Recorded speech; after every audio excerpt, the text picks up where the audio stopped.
Chapter 1. Zhonghai City, Kongju District. Kongju District was a resettlement housing district on the outskirts of Zhonghai City. The living environment was not very good, and the neighborhood committee had long existed in name only. In addition, the district was built early.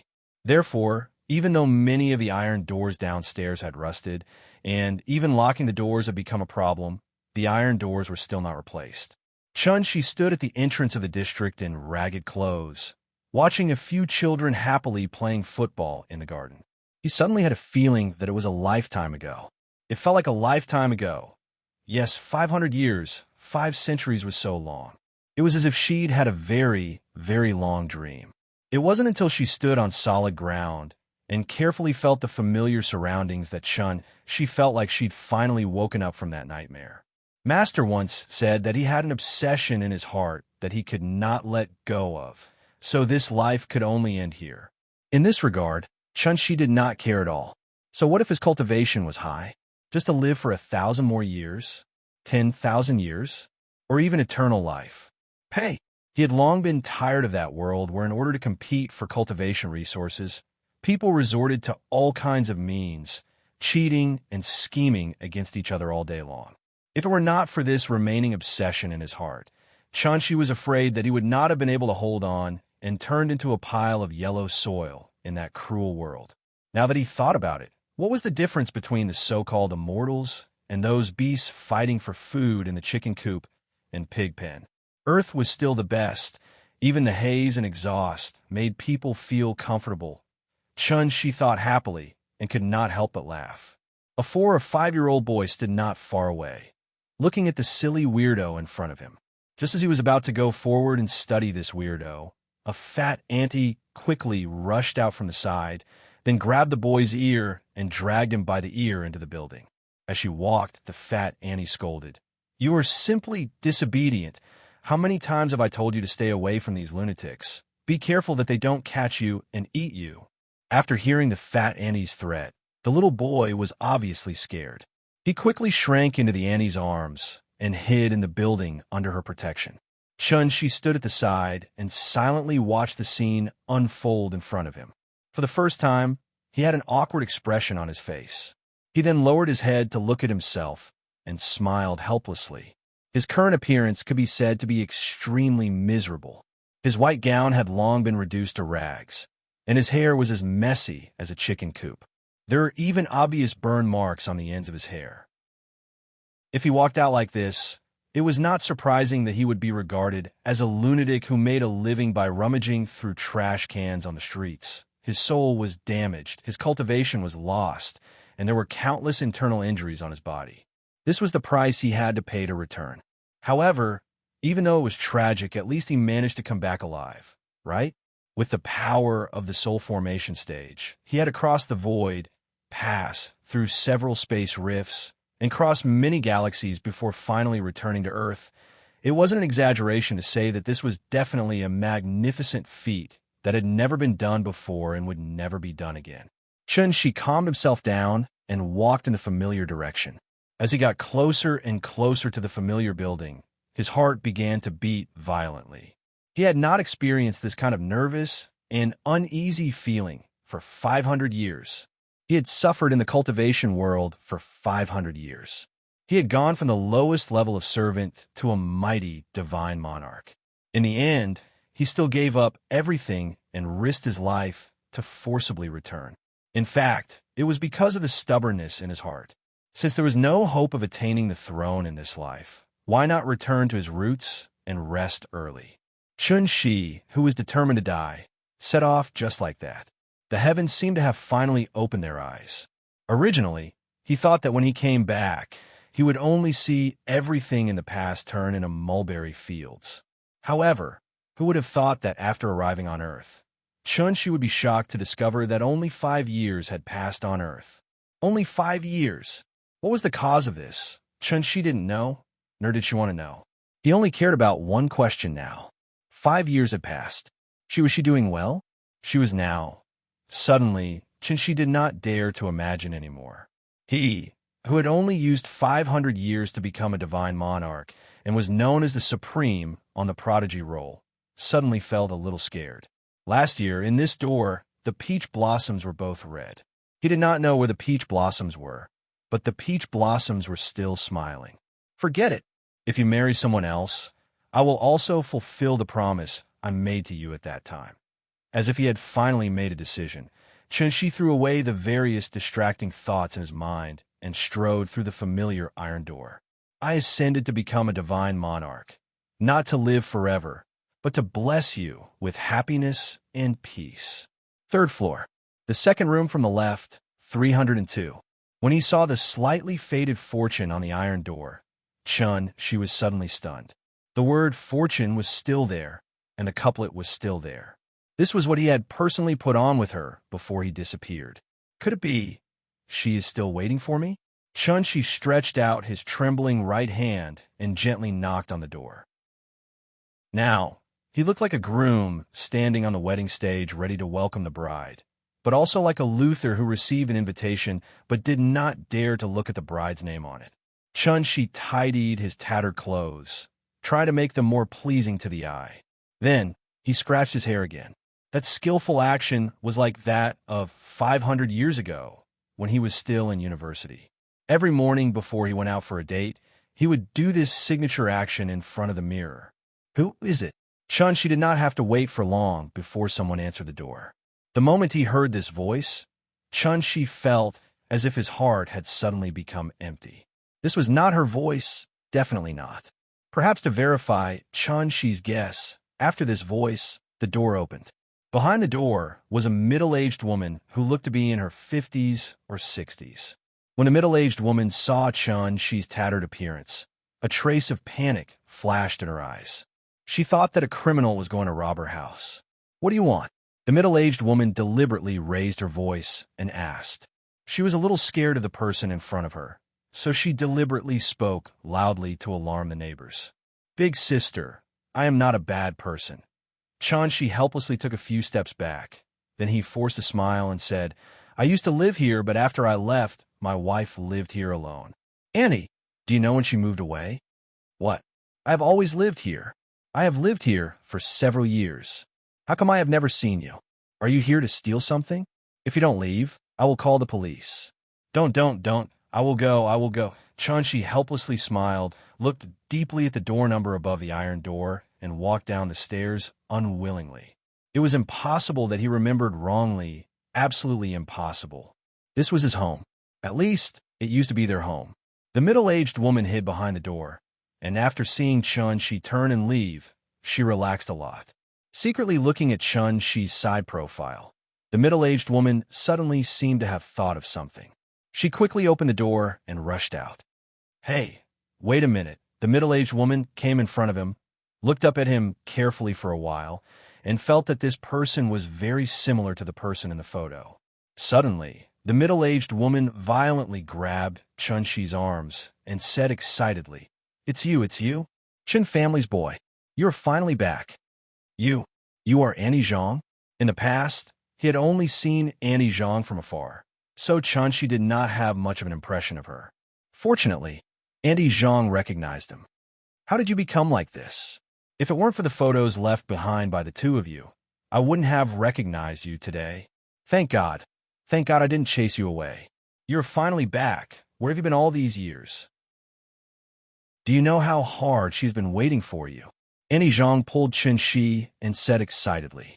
As she spoke, she seemed to have thought of something sad and couldn't help but cry. Annie Zhang, I am sorry. It's my fault. I didn't take good care of her. Looking at Annie Zhang's appearance, Chunshi's heart ached for no reason. His heart, which had been as firm as a rock, also hurt. They had agreed to rely on each other from now on, but she didn't expect Chunshi to leave without a word. He had been gone for 5 years. Auntie Zhang, is she at home? Chunshi asked in a trembling voice. However, Annie Zhang wiped her tears and said intermittently, She left a long time ago. When she left, she didn't say where she was going left. Although Chunshi had mentally prepared himself countless times, when he heard the news from Annie Zhang, he still couldn't accept it. Just when Chunshi calmed down and wanted to ask Annie Zhang for more details, a crisp voice suddenly came from upstairs. Grandma, what are you doing? Chun-Shi looked in the direction of the voice and saw a little girl who looked about 4 or 5 years old, standing timidly on the stairs. Nian, look, your father is back. Auntie Zhang waved her hand and called the little girl over, then squatted beside her, pointed at Chun-Shi and said, Look, don't you want your father? Your father is back. Quickly call him father. Chun-Shi was stunned, looking at the delicate little girl in front of him, and then looking at Auntie Zhang's serious expression, he was dumbfounded.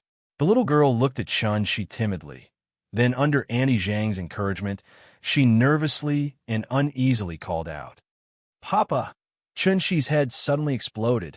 Although the sound of Papa was very soft, it was like a thunderclap in his ears, making his hair stand on end. Papa! Not getting a response from Chun-Shi, the little girl called out again. But this time, she was not so scared, and there seemed to be a trace of expectation in her big bright eyes. She gave birth to a daughter for me. Chun-Shi suddenly squatted down and hugged his daughter. The loneliness, which had been hovering in his heart for 500 years, finally disappeared at this moment. A monarch of a generation actually shed tears at this moment. Chapter 2. The furnishings in the house hadn't changed much. Because of the little girl, the scattered picture albums and toys made the house look a little messy. Auntie Zhang couldn't stand Chun-Shi's sloppy appearance. As soon as they entered the house, she told him to take a shower and change his clothes. He had left the clothes 5 years ago. He didn't expect them to fit him so well. After a quick cold shower, Chun-Shi sat upright on the sofa and watched Auntie Zhang play with the child. Auntie Zhang had raised the child all these years, so the little girl was very tired of her. This made Chun-Shi very envious. He hoped the child would be so close to him. Come, Yin, tell Daddy your name. The little girl blinked. Her big, watery eyes were full of questions. She didn't seem to understand why Auntie Zhang would ask such a question. So she asked in a childish voice, Wasn't Yin named by Daddy? Mommy named it, so Daddy doesn't know. Mommy said you have to tell Daddy yourself. Look, Daddy is back. Quickly tell Daddy your name. The little girl tilted her head and thought for a while. Then she looked at Chun-Shi and quickly said, My name is Chun-Yen. After saying that, the little girl burrowed into Auntie Zhang's arms. She seemed a little embarrassed. Auntie Zhang stroked Chun-Shi's little head. She looked at Chun-Shi and said helplessly, Silly child, you're always asking for Daddy. Now you're shy when you see Daddy, Chun-Yen. Was it because she missed him? Okay, Yin, Grandma's going to cook for you. Go to Daddy and let him play with you, okay? No, I want to play with Grandma. Chun-Yen shook her head.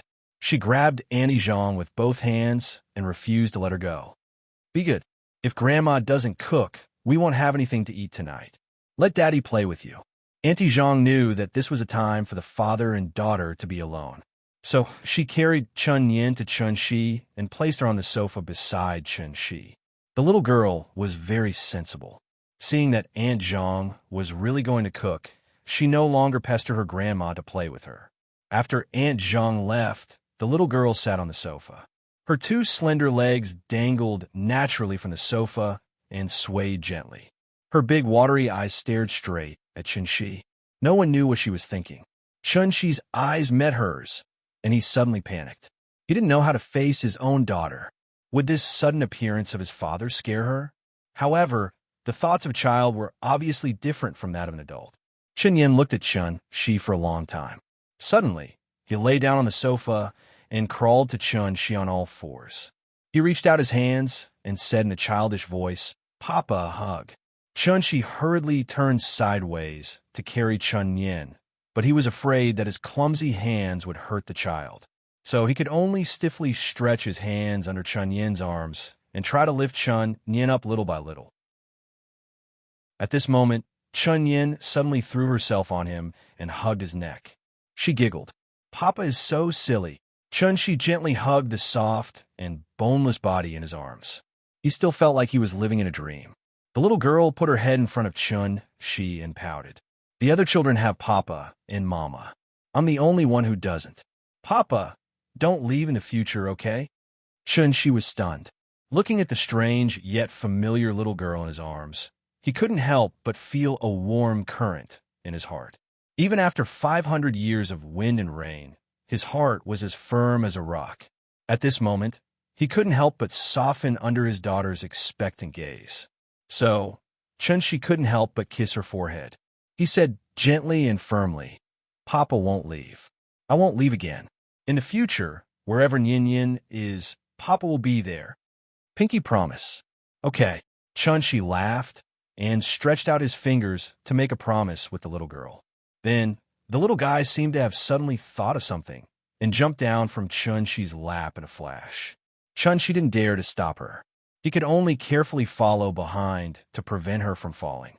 The little girl quickly ran out of the living room and ran directly to the master bedroom. She was only a little over 4 years old. She wasn't even as tall as the doorknob, so when she opened the door, she could only raise her hands and hang herself on the doorknob. Then, she released her feet and used her body weight to pull the doorknob open. Chunshi nervously followed behind her. After entering the room, he found that the furnishings of the room hadn't changed much compared with 5 years ago. It seemed that they hadn't moved at all. The little girl ran to the bedside table, picked up the photo frame on the bedside table with both hands, and then went back to Chunshi and raised the photo frame high. It seemed that she wanted to show it to Chunshi. Chunshi leaned over and picked up his daughter. He sat on the edge of the bed and took the photo frame from her hands. The man and woman in the photo frame were snuggling together sweetly. Like all couples in love, they returned to the place where they first met on a sunny afternoon, leaving behind the most beautiful memento. "This is Papa, this is Mama." The little girl happily pointed to the people in the photo and said, perhaps today was the most absent-minded day in Chunshi's life. When he saw the girl snuggling in his arms in the photo, it seemed that everything only happened yesterday. However, this yesterday was a whole 500 years to him. And for her, it was also 5 years. 5 years was enough for a girl to become a woman. "Papa is back. When will Mama come back?" The little girl held the photo frame and asked expectantly. Children were innocent and sensitive. In fact, she knew very well why others laughed at her as a wild child.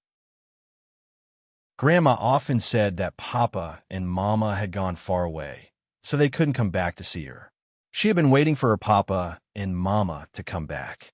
Then she could go to the zoo and amusement park with her Papa and Mama like other children. Now that Papa was back, Mama should be back soon, right? Soon, soon. Chunshi looked at his daughter's big watery eyes and replied affirmatively, "Nyin, don't worry. Mama will be back soon. If she doesn't come back, Papa will take you to find her, okay?" "Okay." The little girl nodded her head heavily, and with a face full of joy, she burrowed into Chunshi's arms, then happily pointed to the photo frame and asked, "Papa, when Mama comes back, can you put me in too? Put me in it?" Chunshi touched his daughter's tender little face and replied very seriously, "Okay, when we find Mama, we will take another family photo and put Nyin in it. And Grandma. All right, not a single one can be missing." After parting, the two places were suspended. I only knew it was March or April, but who knew it would be 5 or 6 years? The 7-string zither was played without heart, and the 8-line script could not be passed down. The 9 rings were broken in the middle, and I looked at the 10-mile pavilion anxiously. Hundreds of thoughts, thousands of thoughts, and all kinds of helpless complaints. Thousands of words and thousands of words were endless, and I was so bored that I leaned on the railing. On the 9th day of the month, I looked at the wild goose. In the middle of August, the moon was round, but the people were not round. In the middle of July, I burned incense and asked the heaven. In the dog days of June, everyone fanned me, and my heart was cold. In May, the pomegranate was brighter than fire, and the cold rain watered the flowers. In April, loquats were not yellow, and my heart was more confused. In a hurry, the peach blossoms in March turned with the water. In February, the kite string broke. Chapter 3. After dinner, Nyin sat on the sofa and watched cartoons with relish. Chunshi took this opportunity to talk about the past with Aunt Zhang. Not long after you left, Ying found out that she was pregnant. She even came to me specifically to talk about it. Aunt Zhang recalled and said in a deep voice, Ying was born into a rich family. She had never suffered much. After you left, she was the only pregnant woman left. Even her life became a problem. So when Yin Yin was about to be born, I simply moved here to take care of the mother and daughter. Chun, she was silent. He could totally imagine that scene. A woman watched her belly grow bigger day by day, but she didn't even have anyone to rely on. Buying groceries, cooking, washing clothes, cleaning, and tidying up. These seemingly simple chores were not easy for a pregnant woman. Before the child was born, she had already become a single mother. Who could understand her feelings at that time? The more Chun Shi thought about it, the more his heart ached. He suddenly felt that there was a stuffy feeling in his heart that he had nowhere to vent. Later, Nin Yin was born. The family's expenses also increased. Seeing that there was no income coming in all day, she became very anxious. So, she went out to find a job and worked overtime all day. She was so tired that she almost went out of shape. Speaking of this, Aunt Zhang suddenly glanced at Chun Shi, then sighed and said, "I'll tell you the truth." When she went to work, the entrance of this house was full of luxury cars all day long. All of them were men who were chasing after her. They were so noisy. A few of them even fought because they wanted to enter the house. The neighbors were all complaining. Actually, I saw that those people were all better than you. The mother and daughter were orphans and widows. If she could find one of them to marry, it would be good for her and Yin Yin.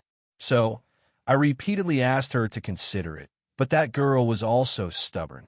Every time I mentioned this, she would get angry. I don't know if she was bewitched by you. You, the heartless man, ran away without a word, leaving her alone to suffer. Hearing this, Chun-Shi could only smile bitterly. That night, he worked overtime until very late. When he came back, it was raining heavily. He was running on the street when he was suddenly struck by lightning and fainted. When he woke up again, he was already in the heavenly jade world billions of miles away, which was also the legendary Immortal cultivation world. Chun-Shi thought about it carefully. There were several galaxies between Earth and the heavenly jade domain. How powerful could a bolt of lightning be? The electric current was too weak to even scratch an itch, so it was absolutely impossible for lightning to cause him to instantly travel through the galaxy. The real reason was most likely that an ancient secret treasure that existed on Earth was coincidentally activated by lightning, thus affecting him while he was running in the rain. The more he thought about it, the more it deviated. Chun-Shi quickly shook his head and focused on listening to Aunt Zhang's explanation. When Yin Yin was more than a year old, Ying Ying suddenly told me that she was going to find you and wanted to entrust the child to me. Although I used to be just a servant in their house, I also watched Ying Ying grow up. To put it bluntly, I had long regarded Ying Ying as my own daughter, and her daughter was naturally my granddaughter, so I agreed. She went to find me. Yes, and then I never saw her again. Did she go home? Aunt Zhang, can you tell me where her home is? I'll go find her. She was a little anxious. They were together for 5 years, but in those 5 years, she never mentioned her family, nor did she say where her home was. Every time Chun-Shi asked, she would be a little unhappy. Later, Chun-Shi didn't dare to ask again. I can't tell you. Aunt Zhang shook her head and sighed. Before she left, she said that if you came back and she didn't, then you shouldn't go out to find her and don't go to her home, because she won't go home. Why? Chun-Shi was a little confused. Sai, don't ask. In short, her family matters are very complicated. I can't tell you. Aunt Zhang glanced at Chun-Shi, as if she felt that it wasn't a good idea to be perfunctory. So she explained, besides, with her personality, if she decided to go home, she would definitely come back and bring Yin Yin with her. But now Yin Yin is 4 years old, and she hasn't come back, so I guess she's probably still looking for you all over the world. Looking for me? What does she use to find me? Chun-Shi shook his head with a bitter smile. At this time, the little girl just finished watching an episode of the cartoon and then excitedly jumped into Chun-Shi's arms, interrupting the conversation between the two. Let's not talk about Ying Ying for now. This little girl in front of us is the most important thing. Aunt Zhang saw that the little girl and her father were much closer and said with satisfaction, I originally planned to wait until this year's New Year. If the two of you didn't come back, I would take Yin Yin back to my hometown. My granddaughter has grown up, and the two of them are busy with work and don't have time to take care of the child. So I have to go back and help them take care of the child. Hearing this, Chun-Shi couldn't help but look at the lively and cute little girl in his arms, and then looked at Aunt Zhang very seriously and said, "I'm grateful to have you all these years. I can't thank you enough. I will definitely remember this kindness in my heart." If it weren't for Aunt Zhang, Chun-Shi didn't dare to imagine what kind of life his wife and daughter would be living. How could such a great kindness be repaid with a simple thank you? Don't say these things. Ying is also half a daughter to me. Since she entrusted Yin to me, I will naturally treat this child well. However, since you're back, I'll leave Yin in your care. I should go home and see my granddaughter. After saying this, Aunt Zhang looked kindly at Yin as if she was still reluctant to part with her. At this time, the little girl also heard her words. She quickly jumped down from Chun-Shi's arms and ran to Aunt Zhang's side. She suddenly burst into tears, hugging her legs and sobbing, "Grandma, don't go. Good girl, Grandma won't go. Grandma will stay with you." Aunt Zhang smiled and rubbed Yin's head, but there was still a trace of reluctance in her eyes. After living together for a few years, even if it was just raising a cat or a dog, there would be deep feelings, let alone an innocent and cute child. After coaxing the little girl, Aunt Zhang hugged her and said to Chun-Shi earnestly, "I won't ask where you've been these years, but looking at your appearance when you came back, I guess you didn't have a good time these years. You can say that." "Anyway, it's a long story," Chun-Shi nodded. In his heart, he had already vaguely guessed what Aunt Zhang was going to say. "Actually, I don't really want to leave the child with you because I'm worried. But after all, you're her father. As an outsider, I can't interfere too much. So, I can only hope that the previous things have passed. When you come back, you can understand one thing." At this point, Auntie Zhang paused, looked at Chun-Shi, and said seriously, "You're a father now. I hope you can really understand the meaning of the word responsibility. Don't be like 5 years ago, okay?" Responsibility. Chun-Shi suddenly felt that this word was a little heavy. Chapter 4. After 5 years, when Chun-Shi slept on the bed that belonged to them once again, it was as if she could still smell her lingering scent. So she slept especially soundly. Perhaps it was because he hadn't slept for hundreds of years, but he slept very soundly. When he woke up, the little girl was already lying on the bed, waving a roll of silk thread at the tip of his nose. Achoo! Chun-Shi cooperated with her and sneezed loudly. The little girl immediately giggled. Seeing his daughter's excited expression because of her successful prank, Chun-Shi couldn't help but feel warm. He hugged her and kissed her little face. Papa is bad." The little guy who was sneak attacked seemed to be a little shy. He pushed Chun-Shi away and quickly ran out of the room. This kind of morning made Chun-Shi very comfortable. He liked this feeling. It was as if he had walked from winter to midsummer in one night. At the moment of dawn, he finally returned home. Chun-Shi quickly put on his clothes and got up. Just as he walked out of the room, he saw Aunt Zhang coming out of the kitchen with a plate. Chun-Shi smiled and greeted her. Aunt Zhang laughed and said to him, "Yin has squeezed the toothpaste for you. Hurry up, it's time for breakfast." "Okay." Chun-Shi walked into the bathroom. There was a yellow cup on the sink. A new toothbrush with toothpaste was lying quietly on the cup. This was the toothpaste that his daughter had squeezed out for him. A warm feeling instantly rose from his heart. It was so sweet that it felt like honey. Comfortable. So damn comfortable. As Chun-Shi brushed his teeth, he fiercely sighed with emotion about life. Their house wasn't big, only about 70 square meters. There were 3 rooms, 1 living room, and 1 bathroom. It was a small apartment with a second bedroom. The study was converted into a children's room, but Chun-Yin usually slept with Aunt Zhang. Because the house wasn't big, there was no dining room. Meals were usually eaten on the coffee table in the living room. When Chun-Shi came to the living room, the little girl was already holding the bowl and gulping down the porridge. Whenever she ate the porridge, there would always be some water droplets at the corner of her mouth. So Aunt Zhang could only stay by her side and let her eat slowly while wiping the corners of her mouth with a tissue. Look at this child. She's already 4 years old, but she still doesn't eat properly. You have to keep an eye on her. Auntie Zhang seemed to be blaming the little fellow, but the expression on her face betrayed her. Looking at her nervous expression, she was probably afraid that the little guy would choke while eating. The three of them finished their breakfast in a happy atmosphere. When Chun-Shi helped Aunt Zhang clear the table, he brought up his current idea.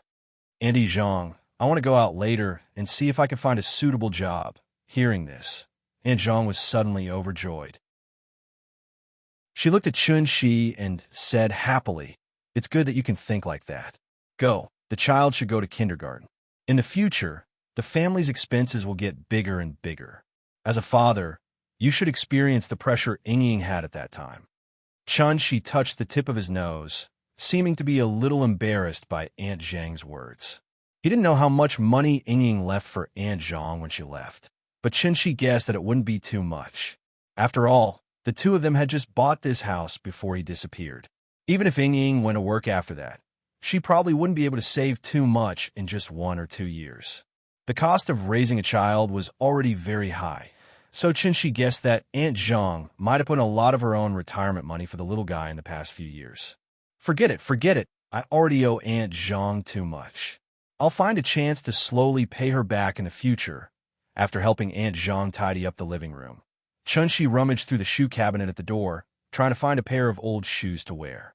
At this time, the little guy suddenly burst into tears.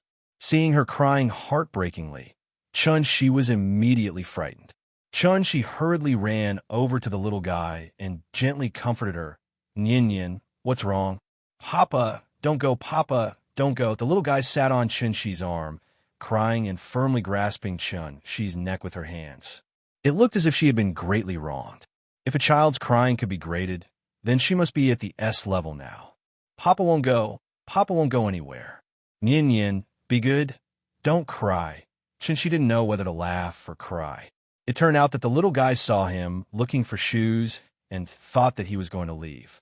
Because of the commotion, Aunt Zhang hurriedly came out of the kitchen. She patted Chun-Yin's head and persuaded, "Yin, be good. Papa won't go.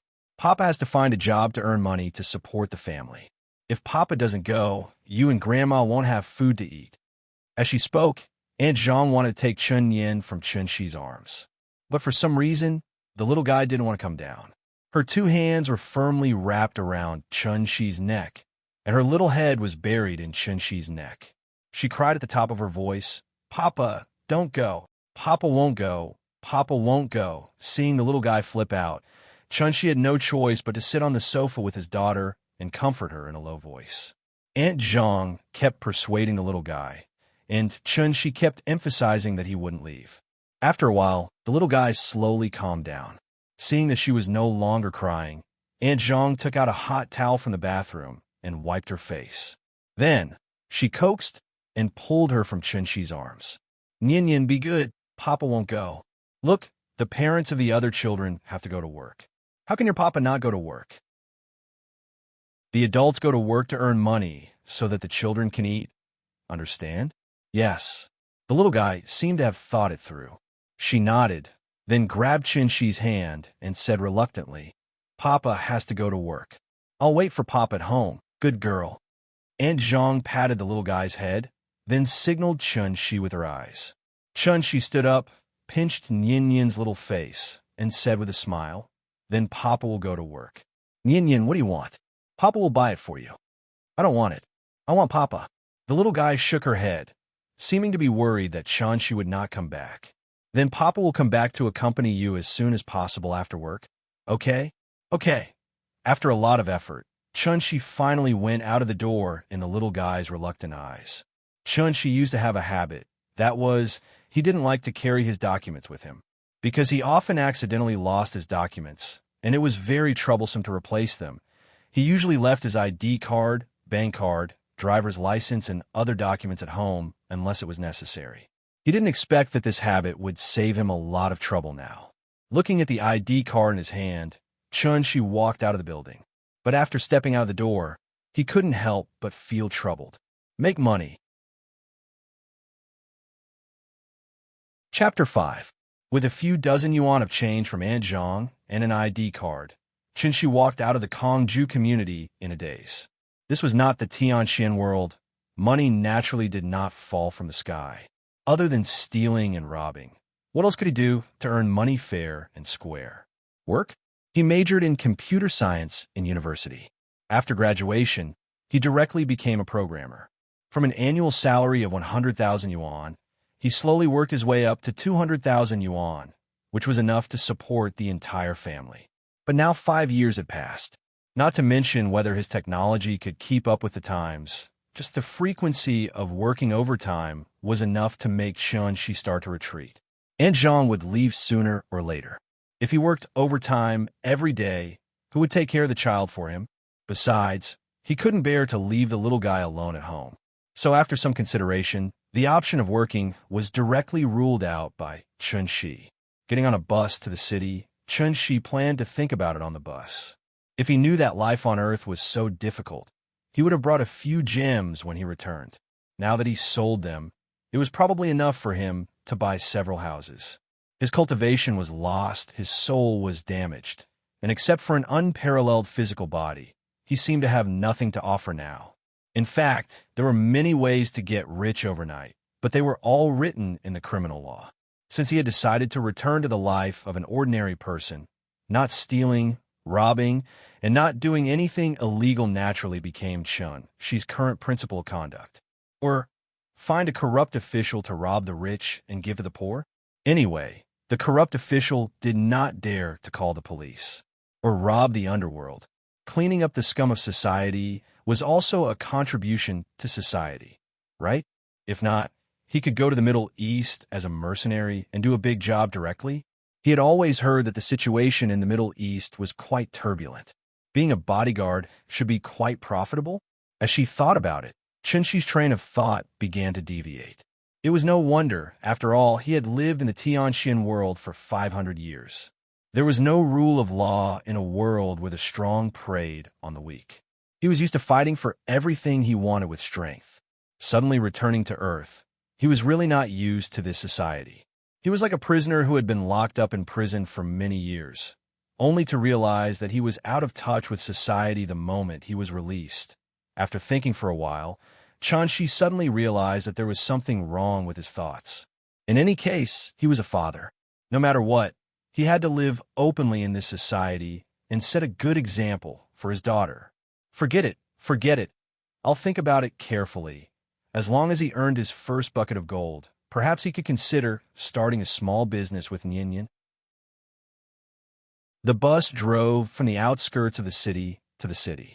Along the way, it was as if they had come from the countryside to the city.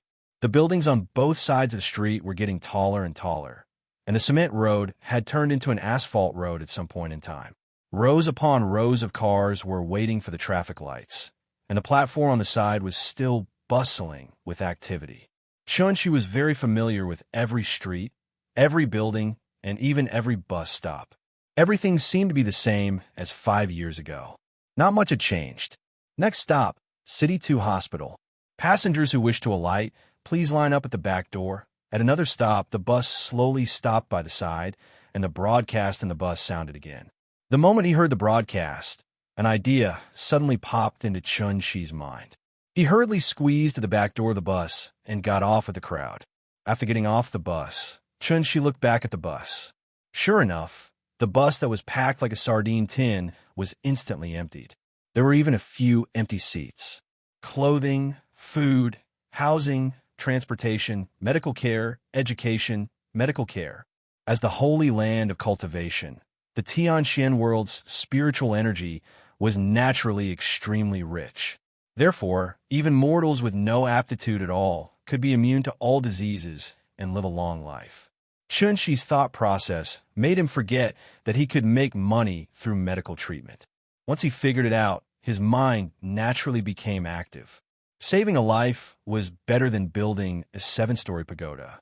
Doing good deeds could also supplement his own pockets. This business was definitely doable. Thinking of this, Shunshi stood at the entrance of the second hospital and began to size up everyone who entered and left the hospital. Naturally, he was not needed for common colds and fevers. However, terminal diseases such as cancer and AIDS could not be treated with his current state of cultivation.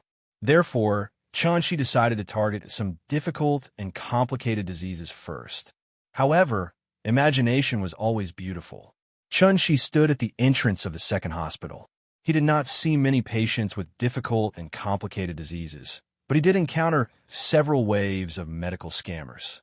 Little brother, do you want to see a doctor? What disease? I can help you register. The number of a retired veteran of the second hospital, guaranteed to cure all diseases. Do you want to register? These scammers actually only had a few tricks up their sleeves. There was someone outside who was in charge of soliciting customers, following behind you in the name of registering. Normal people would have the most basic vigilance, so they did not prepare to deceive people in the first wave. When you were queuing up at the hospital to register, a doctor or nurse in a white coat would appear, wearing a uniform to help you solve your problems. This was scammer number 2. After scammer number 2 was as ferocious as a tiger, he would regretfully tell you that there was no more number. However, a third scammer would appear. Scammer number 3 would pretend to be a patient with similar conditions as you, then cooperate with scammer number 2. If you still did not believe, they would bring you upstairs, and scammer number 4 would appear. In short, scammers number 2, 3, and 4 only had one goal, and that was to trick you into leaving the hospital and going to the outpatient department where the retired miracle doctor was. Once you were tricked out of the hospital, their serial scams would basically succeed. Chunshi was looking for her target while watching the scammers act out their show in boredom. However, he watched for more than an hour, but he still did not see a single scammer succeed. Chunshi could not help but feel a little emotional. These days, even scammers had a hard time. After waiting for a while, Chunshi began to wonder if his method was not right. Even if he encountered patients with difficult and complicated diseases, people might not necessarily believe him if he waited at the entrance of the hospital like this. Not to mention that he was not famous. He looked like a young man in his 20s. He did not look like a sage-like old miracle doctor at all. Even if he was a miracle doctor, who would believe him? Why not see the doctor first and pay later? He was afraid that before he could say this sentence, others would have already started to chase him away with brooms. Worry, what should I do?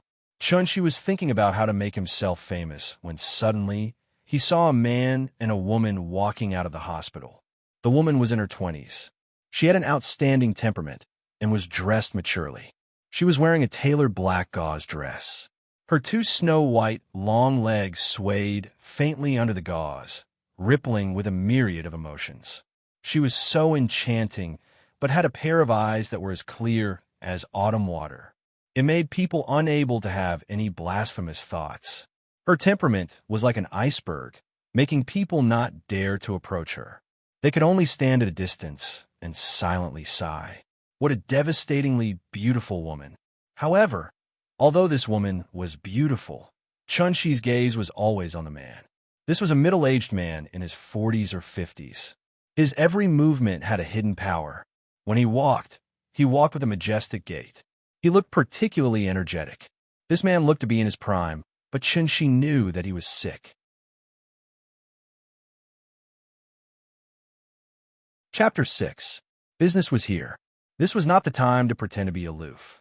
After waiting for so long, he finally found a suitable target. He could not let this cooked duck fly away.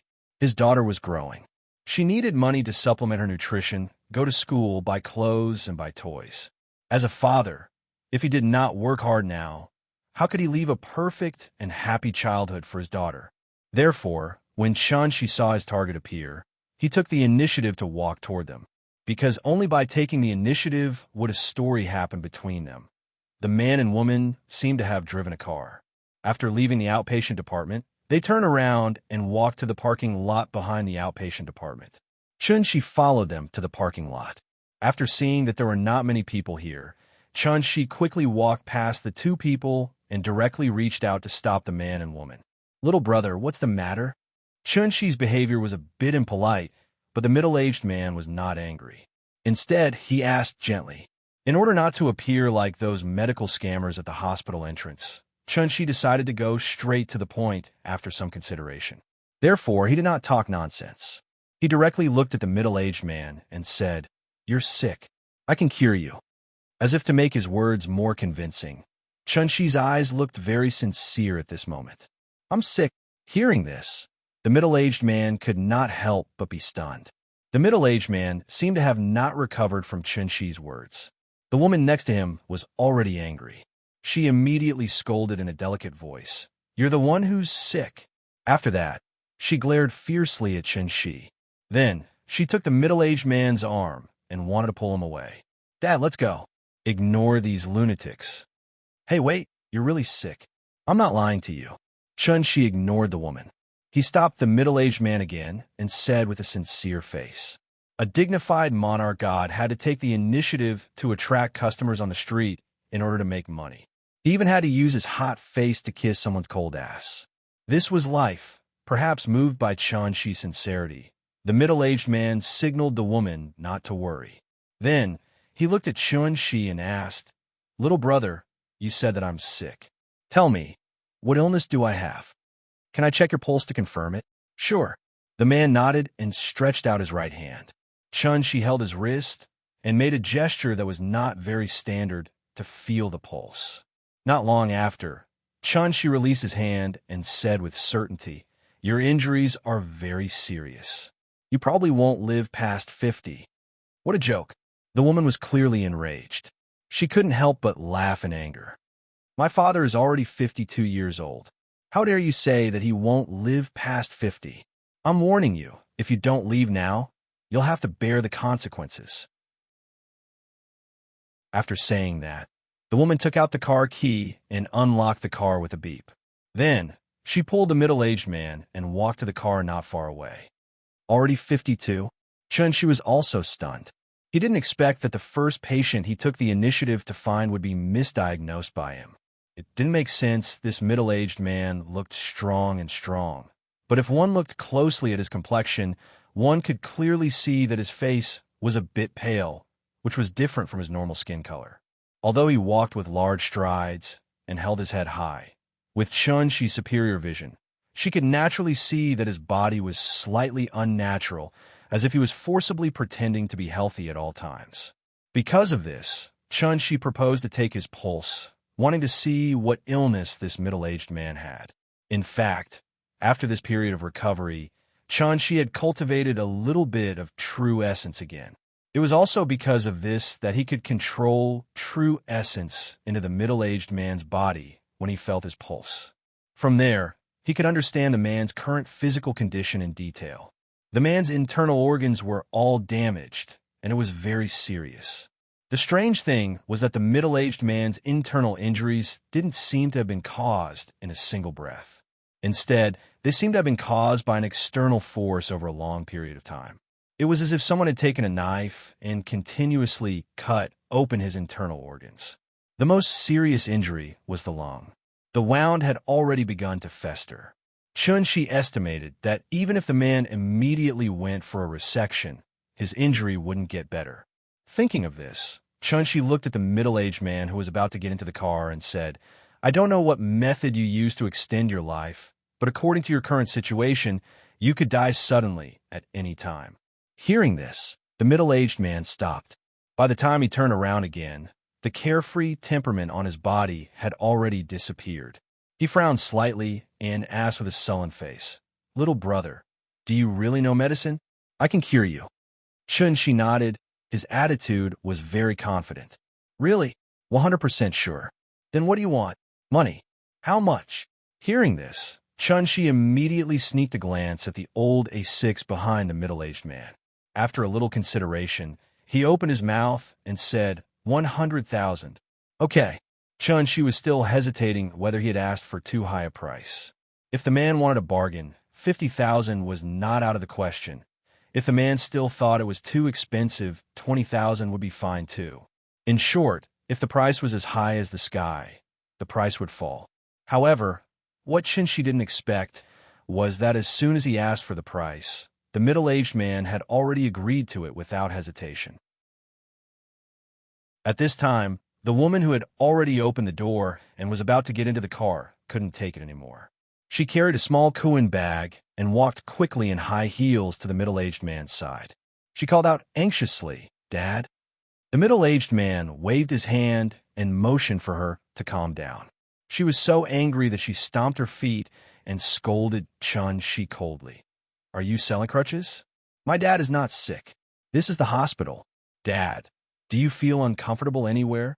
Let's go check now and ignore these liars. Chiotong, stop it. The woman was about to go crazy with anger. However, the middle-aged man didn't listen to her at all. Instead, after hearing what she said, he immediately stopped her with a straight face. Dad! The woman curled her lips and looked like she was about to cry. Seeing his daughter's aggrieved look, the middle-aged man's expression couldn't help but soften a lot. Thus, he patted her shoulder and whispered, Chiotong, get in the car first. Dad will explain to you later. Perhaps it was because of her good family background. The woman obediently got into the car after hearing the middle-aged man's words. However, before she left, she glared fiercely at Chun-Shi. She really hated this big liar. This big liar actually dared to cheat the father and daughter. She must teach him a lesson later. Thinking of this, the woman immediately took out her phone from her bag and quickly sent a text message. Outside the car, the middle-aged man waited until his daughter got into the car before he looked at Chun-Shi and said seriously, Money is not a problem, but I hope you really saw through my illness. Otherwise, he didn't say the second half of the sentence, but the meaning was self-evident. Chun-Shi nodded, indicating that he understood what he meant. Chapter 7. Ning Xiaodong pouted as she sat in the driver's seat. Her father, Ning Zhonghua, sat in the front passenger seat. As for the back seat, naturally, it was the big liar that she hated so much. Ning Xiaodong couldn't understand what was going on with her father. As his daughter, Ning Xiaodong naturally knew her father's physical condition very well. He usually looked very healthy. He could carry a bucket of nearly 20 pounds of mineral water with one hand and even run around the house with it. But how could this big liar scare her father with just a few words? Even selling crutches wouldn't be so exaggerated. Ning Chiotong drove away from the second hospital very gloomily. Then, under Chun-Shi's command, she reluctantly drove to the nearest Chinese medicine shop. After she parked the car, Chun-Shi said to Ning Zhonghua, I'll give you a prescription first. It can temporarily relieve your condition. After that, Chun-Shi stretched his hand over the center armrest and spread his left hand directly in front of Ning Xiaodong. What? Ning Xiaodong sat in the seat angrily. She originally wanted to wait for Chun-Shi to get out of the car and then persuade her father not to believe this liar. She didn't expect that the big liar didn't get out of the car immediately. Instead, he suddenly stretched out his hand, which suddenly scared her. Give me some money. Buying medicine costs money. I don't have any money on me. Chun-Shi said as a matter of course. After Ning Xiaodong heard his words, she suddenly felt that she was going to faint. When she was about to scold this big liar, Ning Zhonghua suddenly opened the front passenger's drawer, then took out a stack of money and handed it directly to Chun-Shi. Chun-Shi took the money and waited. It was estimated that this stack of money was exactly 10,000 yuan. It should be enough. Wait for me. He didn't hesitate and directly took the money and got out of the car. Ning Xiaodong stared at Chun-Shi firmly. She finally withdrew her gaze until he walked into the pharmacy.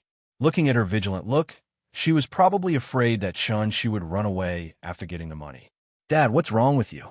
That kid is obviously a liar. How can you even believe such a child's play?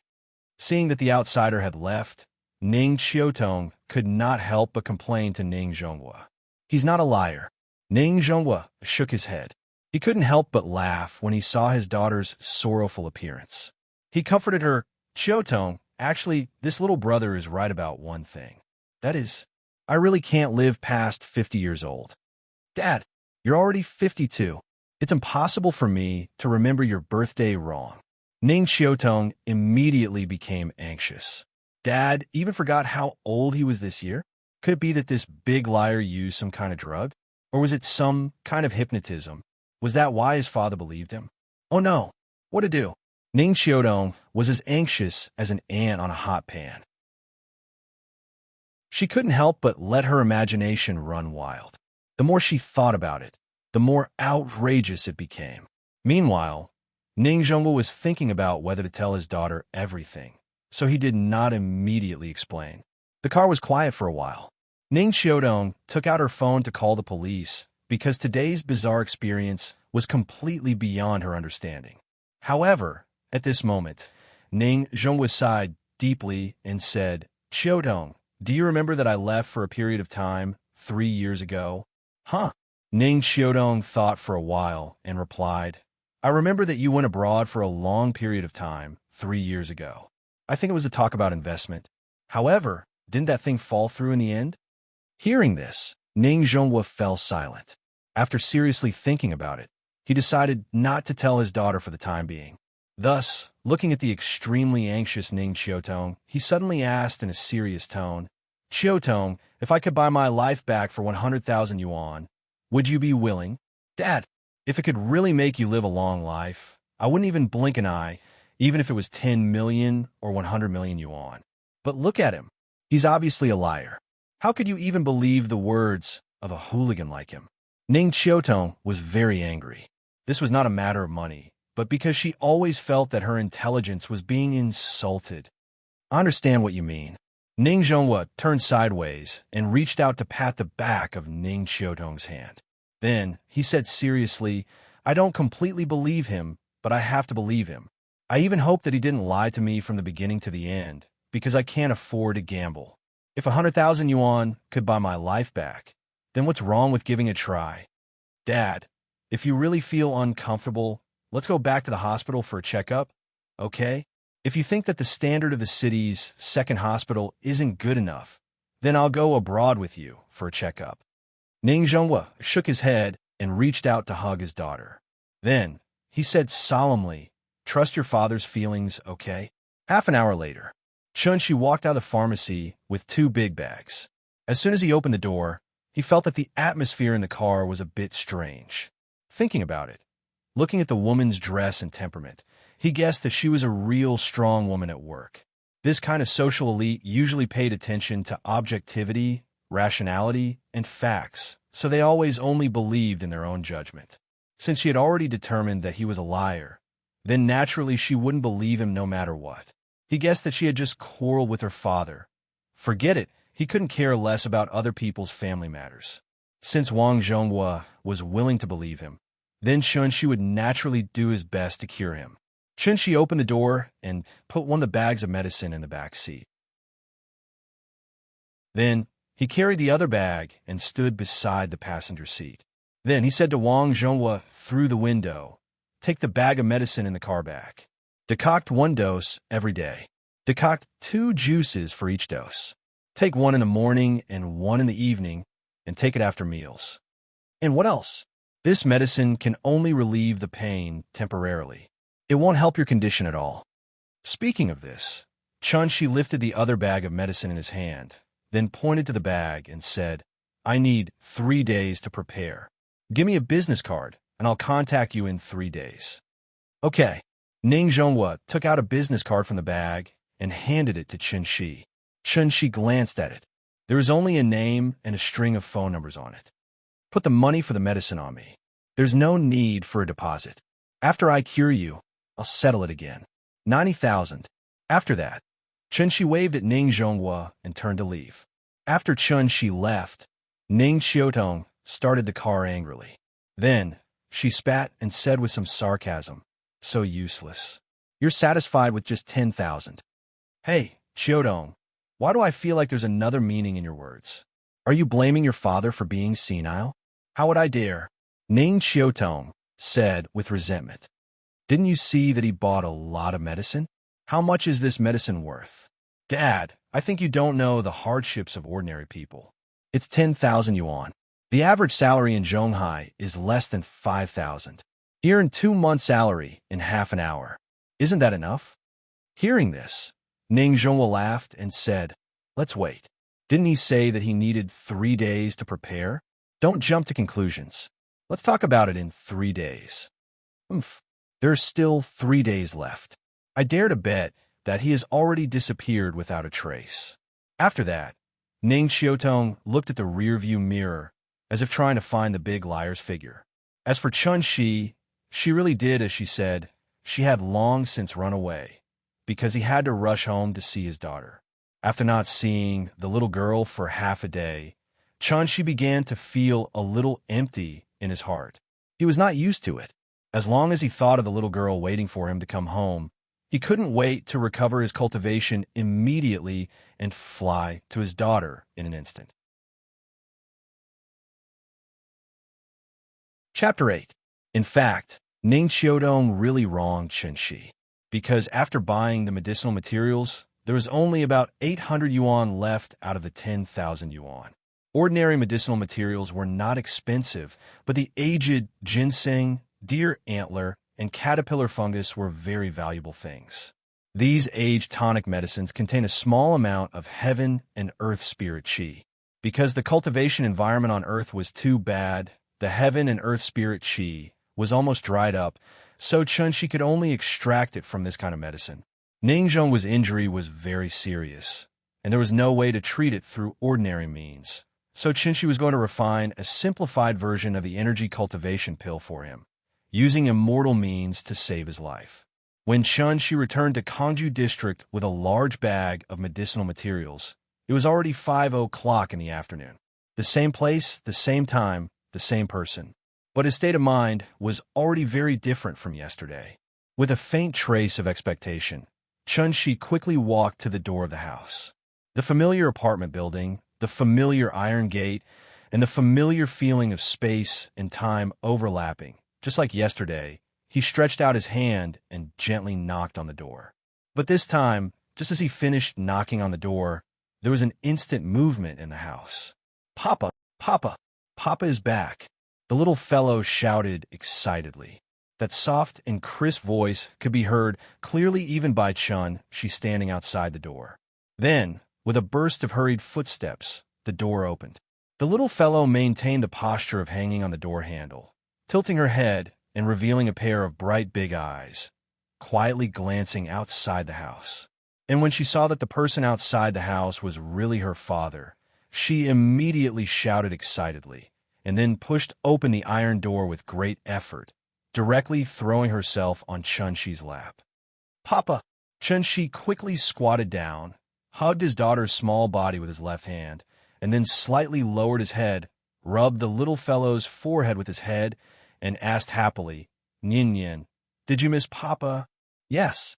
As if to express how much she missed her father, the little girl actually took the initiative to kiss Chun-Shi on his face, which immediately made Chun-Shi laugh out loud. "Let's go back to the house with Daddy." After that, Chun-Shi lowered his hand slightly and placed it on the little fellow's thigh. The little girl was also very cooperative. She directly sat on Chun-Shi's arm and then wrapped her arms around Chun-Shi's neck, allowing Chun-Shi to carry her into the house. Perhaps it was because she hadn't seen her father for a long time, but after Chun-Shi sat on the sofa with the little fellow in his arms, the little fellow was unwilling to get down. Instead, she firmly hugged Chun-Shi's neck and asked her father to watch cartoons with her. Aunt Zhang had heard the commotion outside, but when she confirmed that it was Chun-Shi, she returned to the kitchen to prepare dinner. "How is it? Is the job search going well?" Auntie Zhang washed the vegetables while asking about Chun-Shi's situation through the kitchen door. "Not bad. I met an old classmate, and he recommended me to work in a pharmaceutical company." On the way home, Chun-Shi had already thought of an excuse, so when Aunt Zhang asked, he opened his mouth and made up an excuse. After all, everything that happened to him was too bizarre, so naturally, it was impossible for him to tell Aunt Zhang the truth. "Pharmaceutical company? That's good. When will you officially start work?" "In 3 days." "Oh? Then why don't you play with Nian Nian while you're not at work these days?" "I'm an old woman, and I didn't dare to take her to crowded places before. Now that you're back, you can take her out to play." After hearing Aunt Zhang's words, Chun-Shi looked down at his daughter and asked, "Nian Nian, Daddy will take you out to play tomorrow, okay?" "Okay. Daddy will take me out to play. I also want to go to the amusement park and the zoo." The little girl immediately cried out excitedly, and Chun-Shi keenly noticed the word "also" in the little girl's words. After thinking about it for a while, Chun-Shi understood. He guessed that when the little girl played with other children in the community, She heard about the amusement park and the zoo from them. After all, Aunt Zhang was old and could not hold her for a long time. But if she ran around on the ground, the little girl was likely to run away when there were more people. For safety reasons, Aunt Zhang had not taken the little girl out to play since she was so big. Other children were showing off their experiences, but his daughter could only listen to them. It was quite pitiful to think about it. Thinking of this, Chunshi could not help but feel a little guilty. So he held his daughter, smelled the faint milky fragrance on the little girl's body, and said solemnly, "Nian Nian, you have to eat more and grow up quickly. When you grow up, Daddy will take you to pick the stars and the moon. Okay?" "Okay, Daddy, take me there." It was night. Chunshi waited until Aunt Zhang and the little girl were asleep, and then secretly brought the medicinal materials to the bedroom. He was going to refine the foundation elixir, a kind of elixir that was very common in the Tianxian world. This kind of elixir was the basic elixir that every sect in the cultivation world needed. It was mainly used to improve the physique of new disciples, and at the same time, to repair the old diseases in their bodies, so as to help them quickly accumulate the spiritual energy of heaven and earth and officially enter the immortal sect. Alchemy was a technical job, and it was very particular about the heat, the prescription, and the time to put the materials. Chunshi had lost his cultivation. Although after a few days of hard work, he had painstakingly accumulated a trace of true essence, but he still could not release the simplest magic, and naturally could not use any exquisite fire control magic. But fortunately, the grade of the foundation elixir was too low, and it did not even require any complicated alchemy techniques. In addition, what Chunshi was going to refine was not the authentic foundation elixir, but a simplified version that he improved based on the existing medicinal materials on Earth. Naturally, there was no need for any techniques. Because of the lack of several main ingredients, Chunshi did not have much hope for the simplified version of the foundation elixir in his hands. If the elixir could have 1/10 of the effect of the authentic foundation elixir, then he would be satisfied. After all, even the cleverest housewife could not cook without rice. Even if he was a grandmaster of alchemy, it was impossible to refine a furnace of elixir out of nothing. Chunshi secretly took an iron basin from the kitchen and placed it on the ground and sat cross-legged on the side. Then, he set up a spirit-gathering formation around the iron basin to prevent the spiritual energy from leaking out. Chunshi slowly put the medicinal materials into the iron basin, starting with the most common ones. When the ordinary medicinal materials filled the iron basin, he put a ginseng in the center of the iron basin, and this was the most valuable part of his large bag of medicinal materials. Shenong's herbal classic had a saying, "Ginseng mainly nourishes the 5 viscera, calms the spirit, stabilizes the soul, stops palpitations, dispels evil spirits, brightens the eyes, and improves happiness and wisdom. If taken for a long time, the body will be lighter and the life will be prolonged." Ningzhong's 5 viscera were injured, so using ginseng as the main ingredient was naturally the best. After putting everything in place, Chunshi concentrated and began to quietly feel the spiritual energy of heaven and earth that existed around him. After adjusting for 81 breaths, suddenly, a strange gust of wind blew in the room with the doors and windows closed. At the same time, Chunshi finally opened his eyes. In the dark and gloomy room, his 2 eyes shone like fireflies. They flickered in the darkness, looking very strange. "Gather!" As his voice fell, the medicinal materials in the iron basin began to tremble slightly. Then, a faint cyclone spiraled up from the middle of the medicinal materials, like a tornado, raging and swallowing everything around it. Chunshi's arms moved continuously, and in an instant, he had already made a few gestures. "Rise!" Chapter 9. The next morning, she was lying on the bed with his back to the door. The little fellow quietly opened the door handle, glanced at Chunshi's back, and then tiptoed to Chunshi's bedside. She took a feather pulled out from the feather duster, walked to Chunshi, and put the feather to the tip of Chunshi's nose. But at this time, Chunshi, who had been closing his eyes, suddenly opened his eyes. "Wow, She was about to pounce on her. The little fellow was obviously startled by him, and her small body could not help but tremble. Then, her mouth was crooked, and her face was full of grievance and fear. Her eyes were red, and she was about to cry. Seeing this, Chunshi immediately knew that something was wrong. He knew that this joke was a bit too much. Don't cry. There's something behind you. Chunshi suddenly sat up from the bed, took the little fellow into his arms, and then gently lifted her into his arms. He pretended to be mysterious and said to her, "There's something moving on the window. Look, it's still moving. Ah, it's coming. It's coming." The little fellow was obviously frightened by him. Lying on Chun-Chi's shoulder, her small body trembling slightly. She did not dare to move or look back. For a moment, she even forgot to cry. Chun-Chi secretly glanced at the little fellow and found that she was lying in his arms. So he whispered to comfort her, "Don't be afraid. Papa will protect you. Look, it was scared away by me." Under Chun-Chi's constant encouragement, the little fellow slowly turned around and carefully glanced at the window, only to find that there was nothing there. The sun was shining brightly outside the house, and a 20-year-old elm tree was swaying gently in the breeze. The early morning sun passed through the window of the room and sprinkled a rectangular golden light spot on the cement floor. Through the light, countless floating dust could be vaguely seen, moving and swaying in the slightly slanted light. The little guy sat in his father's arms in a daze, like a delicate porcelain doll, infinitely lovable. Just like that, a storm was resolved by Chun-Chi. Chun-Chi rubbed his daughter's head lovingly and asked with a smile, "Nyin, do you want to go to the amusement park or the zoo? Everyone wants to go. You can only choose one today." "Oh, then I want to see a panda." "All right, let's go." Chun-Chi lifted her daughter high up in the air, making the little girl giggle. After breakfast, Chun-Chi was ready to take the little fellow out, but at this time, she clamored for her grandmother to go with her. Aunt Zhang was getting on in years, and it was inevitable that her stamina could not keep up.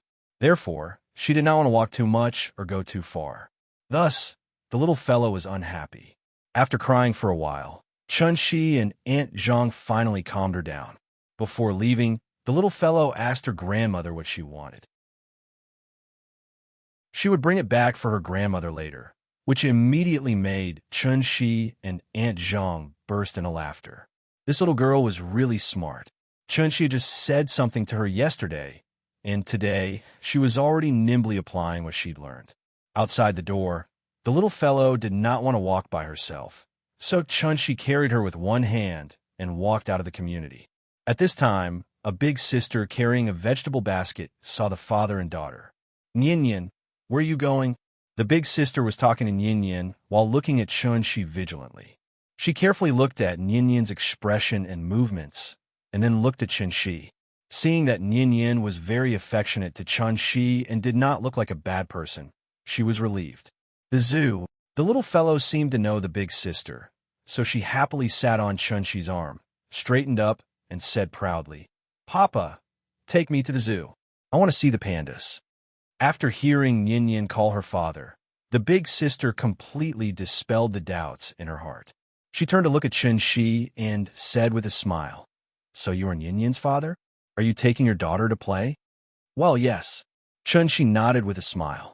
Although he did not know the big sister in front of him, he could see that she cared about Nyin. "I haven't seen you before. Are you working the field?" "Yes, I just got home a few days ago." "Oh, then I won't bother you. If you have time, spend more time with your daughter. Nyin is very cute."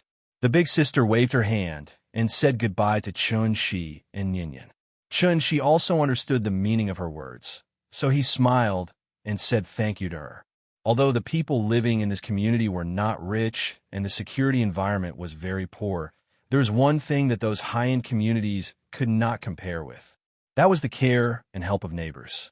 Maybe it was because the little fellow basically had not been far away, so when Chun-Chi took her to take the bus, the little fellow constantly pointed at the surrounding and kept asking her father what those colorful things were. The little girl was indeed a little cute. Her fair little face had a faint pink tint to it, making her look like a porcelain doll carved out of jade. Coupled with her pair of big watery eyes, She was simply adorable enough to melt everything around her.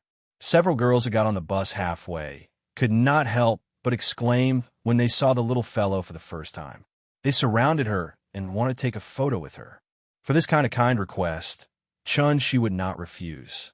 Because the little fellow was held by her father, she was not so afraid of strangers. Instead, she was very polite and called her sister. Suddenly, several girls were overflowing with love and shouted that they must have a daughter in the future. Zhonghai Zoo was located near Zhonghai Airport, covering an area of more than 700,000 square meters. It was one of the best urban zoos in the country. Because today was Thursday, there were not as many tourists here as there were during the holidays. She got off the bus with Nian in his arms. As soon as they came to a spacious square, the little fellow became excited. "Papa, Sun Wukong." The little fellow pointed at a guy dressed as Sun Wukong and immediately shouted happily. The person pretending to be Sun Wukong seemed to have noticed the little fellow and immediately walked toward Shi. He did not speak and kept posing around the little fellow, making the little fellow giggle. After a while, Sun Wukong may have felt that the time was enough. He took out a sign from his waist, on which was written, 20 photos. Seeing this, Shi could only shake his head helplessly. It was not because he did not like these people who pretended to be dumb and forced to make money, but because he had not bought a mobile phone yet. In this era, there were no mobile phones. Even taking photos could not be taken, so he could only take Nian to get rid of Sun Wukong's entanglement and went directly to the ticket hall. The little fellow was only 4 years old and less than 2 meters tall, so even the ticket price was saved. Shi's adult ticket was only 40 yuan, which was already very generous. Entering the zoo, the first thing they saw was a large science education hall, where various model specimens were displayed, as well as some simple animal evolution science. The little fellow was not interested at all. After entering the door for a while, she was already shouting that she wanted to see a live panda. The panda, as the star of the zoo, was generally arranged in the deepest part of the park, so she could only take the little fellow and follow the crowd to see one by one. This is an orangutan. This is a monkey, elephant, hippo, giraffe. Along the way, the little fellow could accurately call out the name of each animal, presumably because she often looked at children's picture books. After finally seeing a live animal this time, the little fellow became more and more excited. In order to let her see more clearly, Shi picked her up and let her sit on his shoulder. This was the first time the little guy had experienced such an experience, and he immediately cried out in excitement. "Ride the horse, ride, ride." The little fellow opened her arms and kicked her small, thin legs randomly. Seeing this, Shi also opened his arms, took her hand from bottom to top, and then took her to run on the ground quickly. Chapter 10. Happy time always passed so quickly. She took Nian to visit all the zoo. When they came to the exit, it was already 2:30 in the afternoon. "Papa, I'm hungry." The little fellow touched her shriveled belly and said with a pout. At this time, she suddenly woke up. He could not eat or drink, but the little fellow could not. He was so happy playing with the little fellow that he did not notice that it was already past the meal time. "Nian, what do you want to eat?" "Papa will take you there." "I want to eat Kentucky Fried Chicken," the little fellow said happily. But after saying that, her voice immediately lowered, and she whispered timidly, "But Grandma doesn't allow me to eat it. She said that those things are bad for health." "Oh, is that so?" After hearing his daughter's words, Shi understood that Aunt Zhang really raised her as a granddaughter, so she was determined not to let the little fellow eat any junk food. "Papa can take you there once, but you can't go back and tell Grandma, okay?" "Okay."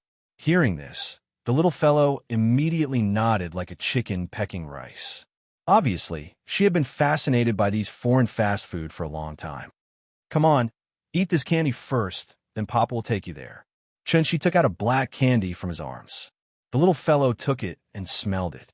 Suddenly, she smelled a refreshing fragrance, so she opened her mouth and swallowed it.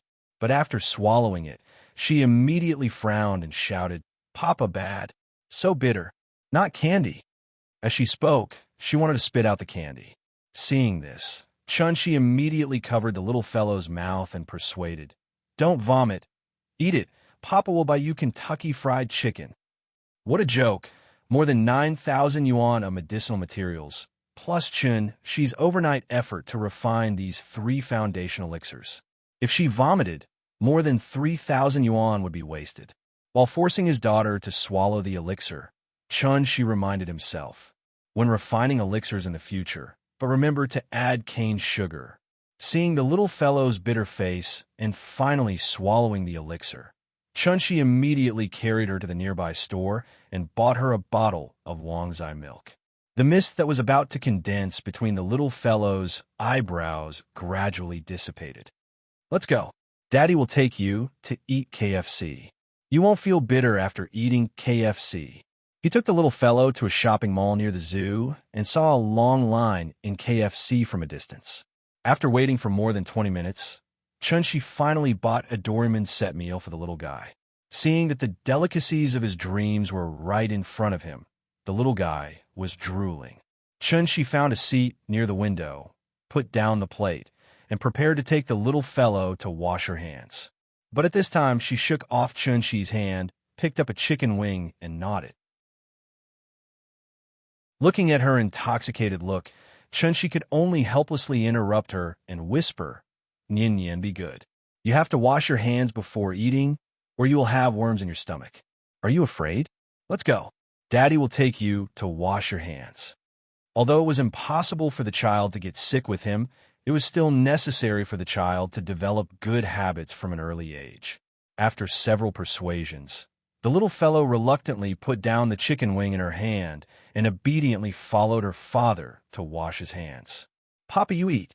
After washing her hands and re-entering the battle, the little fellow naturally would not forget to accompany her father, so she picked up a chicken nugget and fed it to Chun-Shi. "Well, it's delicious. Eat more." Chun-Shi smiled and swallowed the chicken nugget fed by the little fellow, then picked up a tissue and wiped the corners of her mouth. No matter where a beautiful woman was, she could easily become the focus of attention, and the little beauty was the same. Looking at the envious eyes of many people around, Chun-Shi suddenly felt a little proud.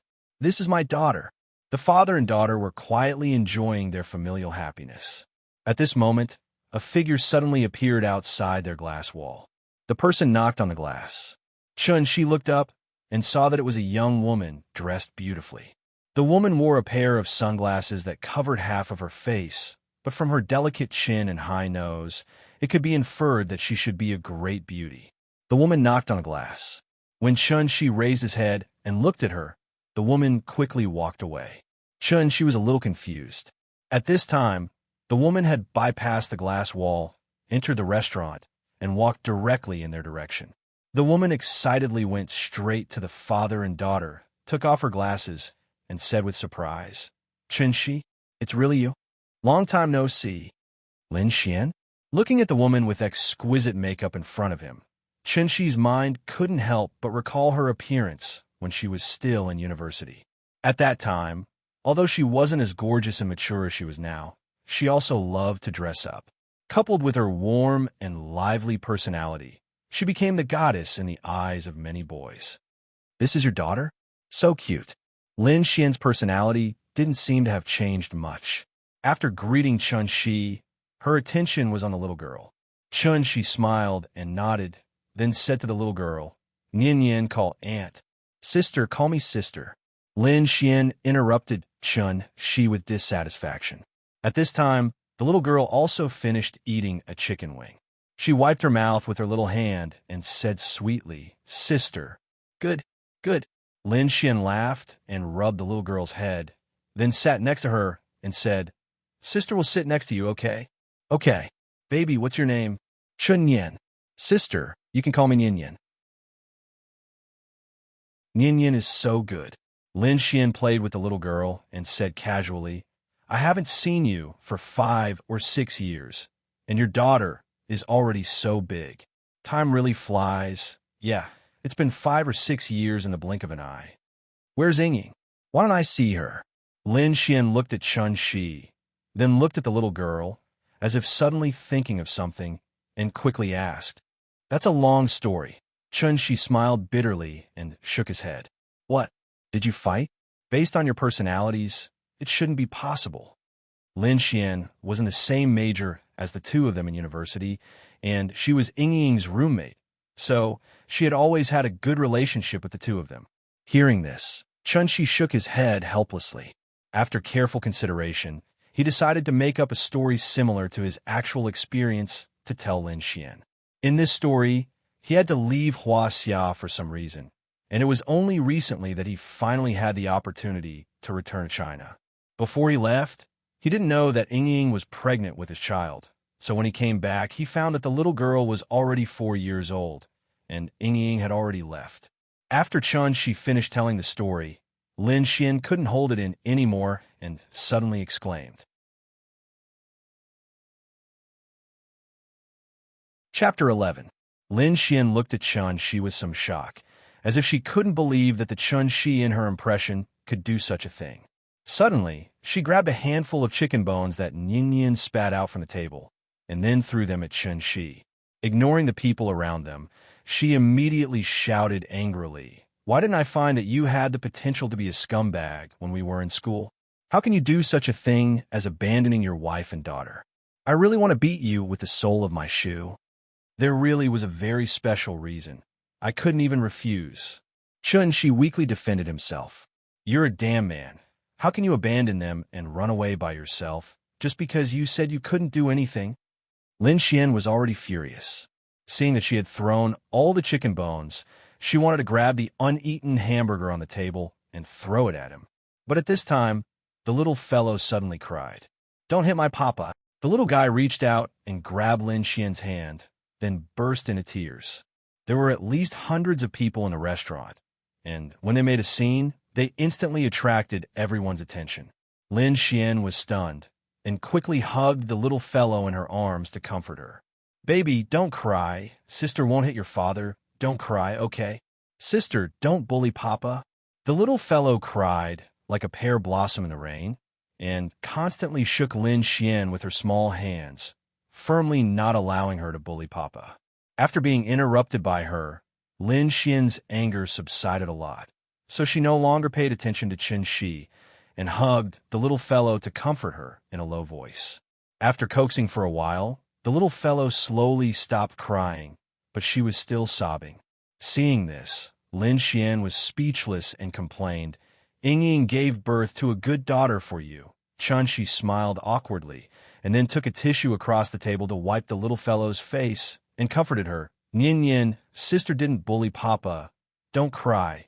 So many people are watching. If you cry again, they will laugh at you." Perhaps Chun Shi's persuasion worked. The little fellow slowly calmed down. But then, she glared at Lin Xian with her pair of red eyes, and then pushed Lin Xian away with all her strength, and went under the table to her father's side. "Papa hug." The little fellow went into her father's arms, and then buried her head in Chun Shi's shoulder and didn't look at Lin Xian. Obviously, she thought she was a bad person. "Well, I become a bad person." Lin Xian gloomily looked at the father and daughter, and the resentment in her heart was difficult to calm. After a long silence, Lin Xian said with a gloomy face, "Ying Ying is an otherworldly fairy. It's understandable that she can't tell a scumbag from a man, but I've seen countless men in the past. How can I not see that you're a scumbag?" Chun Shi didn't know how to answer her.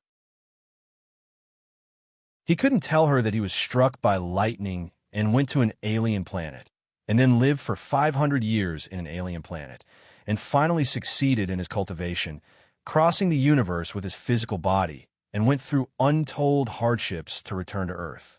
Crazy, I can't tell you the reason why I left that year, but I still hope you can believe me. I really left because of force majeure. Chun Shi looked at Lin Xian very sincerely. Lin Xian stared back at him, not to be outdone. Thus, the two stared at each other. After an unknown amount of time, Lin Xian's pretty face suddenly turned red, and she unnaturally looked away and reluctantly said, "Okay, I'll believe you for now." Chun Shi was about to thank her, but Lin Xian raised her head, looked at him, and said, "How long has Ying Ying been gone?" 3 or 4 years. Chen Shi thought for a moment and replied.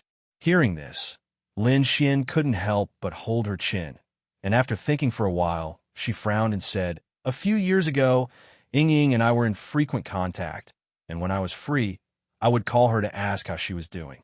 Then one day, she suddenly changed her number. I couldn't contact her anymore.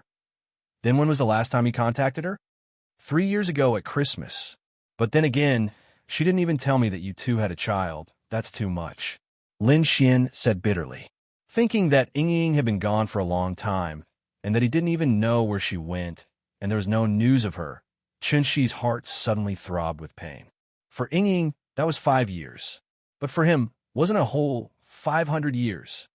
Meeting in a hurry, vexed that the kindness was too meager. In an instant, the clouds and rain were cast aside, teaching me to think my skin is as thin as a knife. Hate only hate that it violated the old covenant.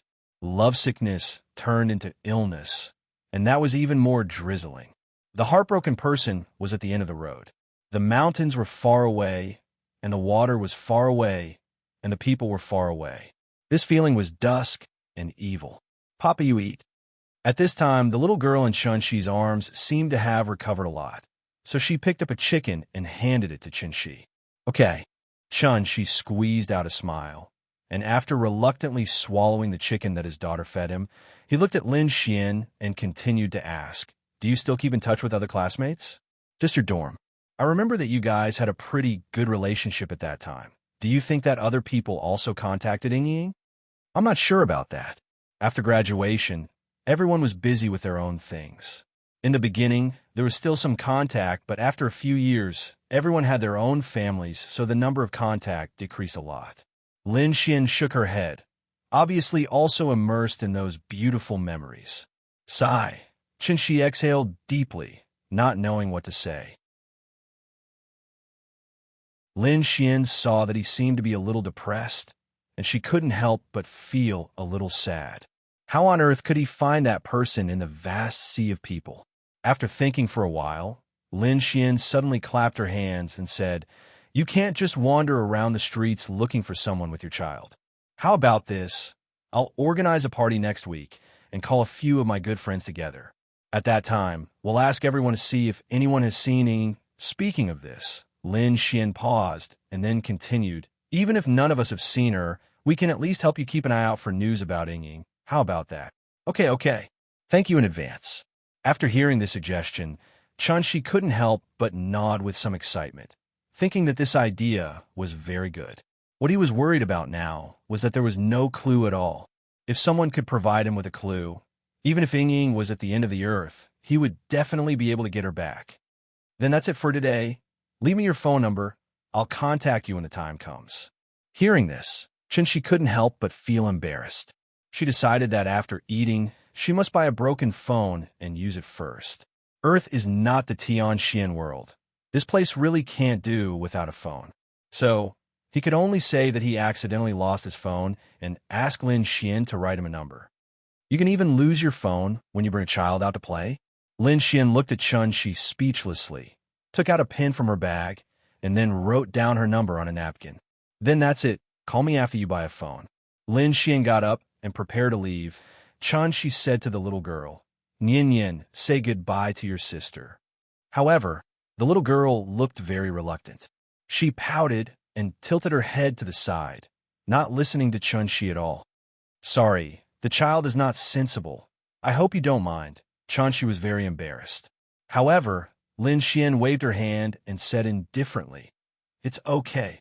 I'm leaving. After that, she turned and prepared to leave. And Chen Shi was also prepared to teach the little girl a good lesson. He must let her understand that her behavior just now was very rude. But at this moment, the little girl suddenly turned her head and said loudly to Lin Xian's back, Goodbye, sister. After that, she stretched out her small hand and waved vigorously. Lin Xian looked back at her cute little face, couldn't help but smile, and blew her a kiss.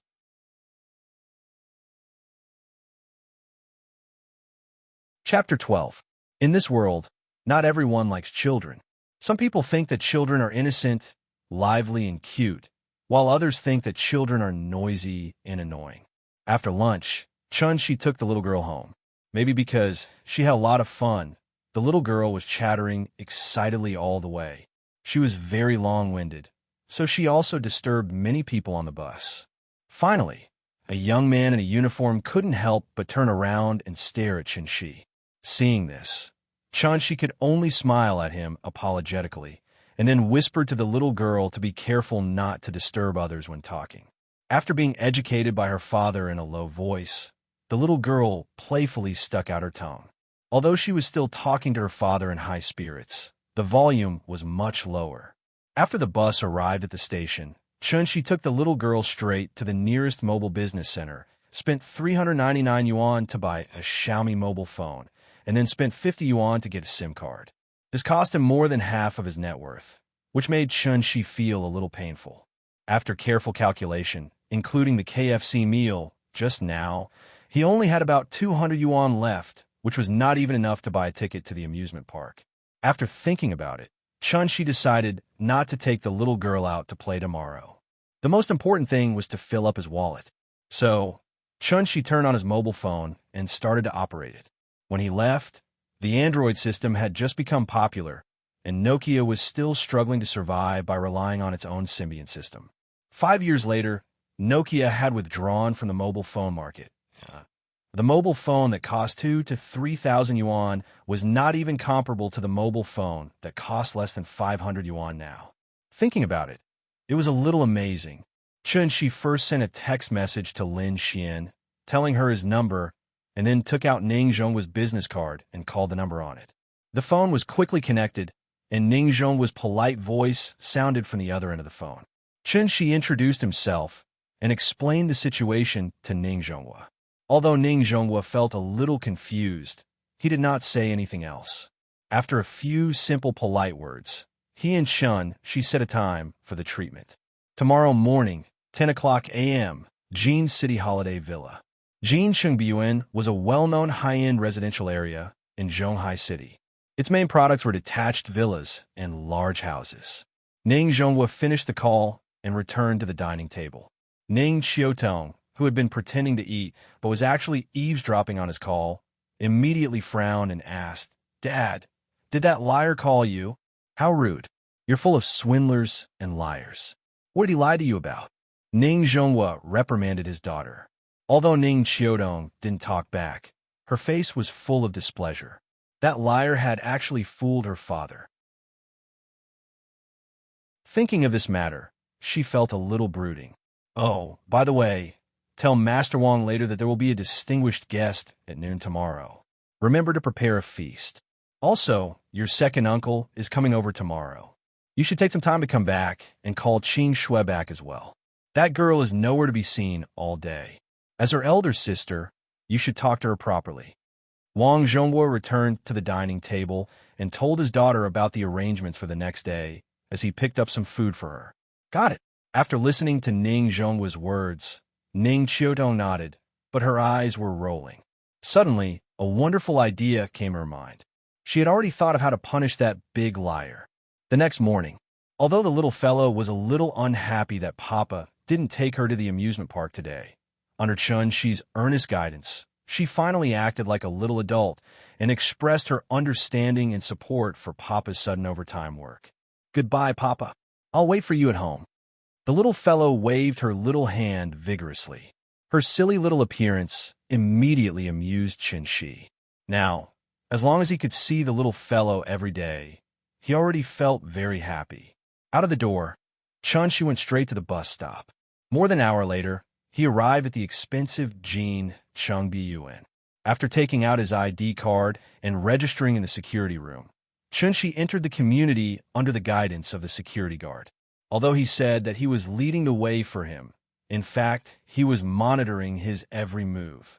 After all, this kind of high-end community was not a place that just anyone could come in and hang out.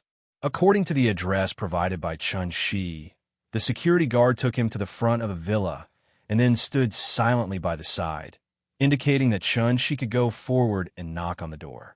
Looking at the magnificent single-family villa in front of him, Chun-Shi couldn't help but have a doubt in his heart. Were rich people so low-key these days? Why would they buy a lousy EA6 for no reason and make him ask for a low price? Chun, she pressed the doorbell, and the person who answered the door was a middle-aged woman dressed as a nanny. Before Chun Shi could speak, the woman had already asked with a smile, "Are you Mr. Chun?" Under the guidance of the woman, Chun Shi smoothly walked into the villa. Then, he saw Ning Zhonghua in the living room, who was watching TV.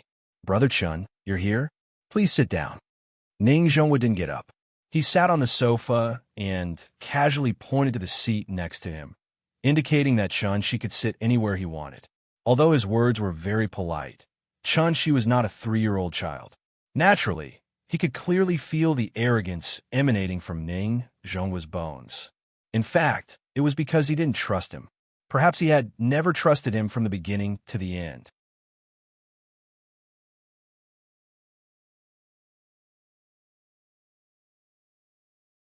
Chapter 13.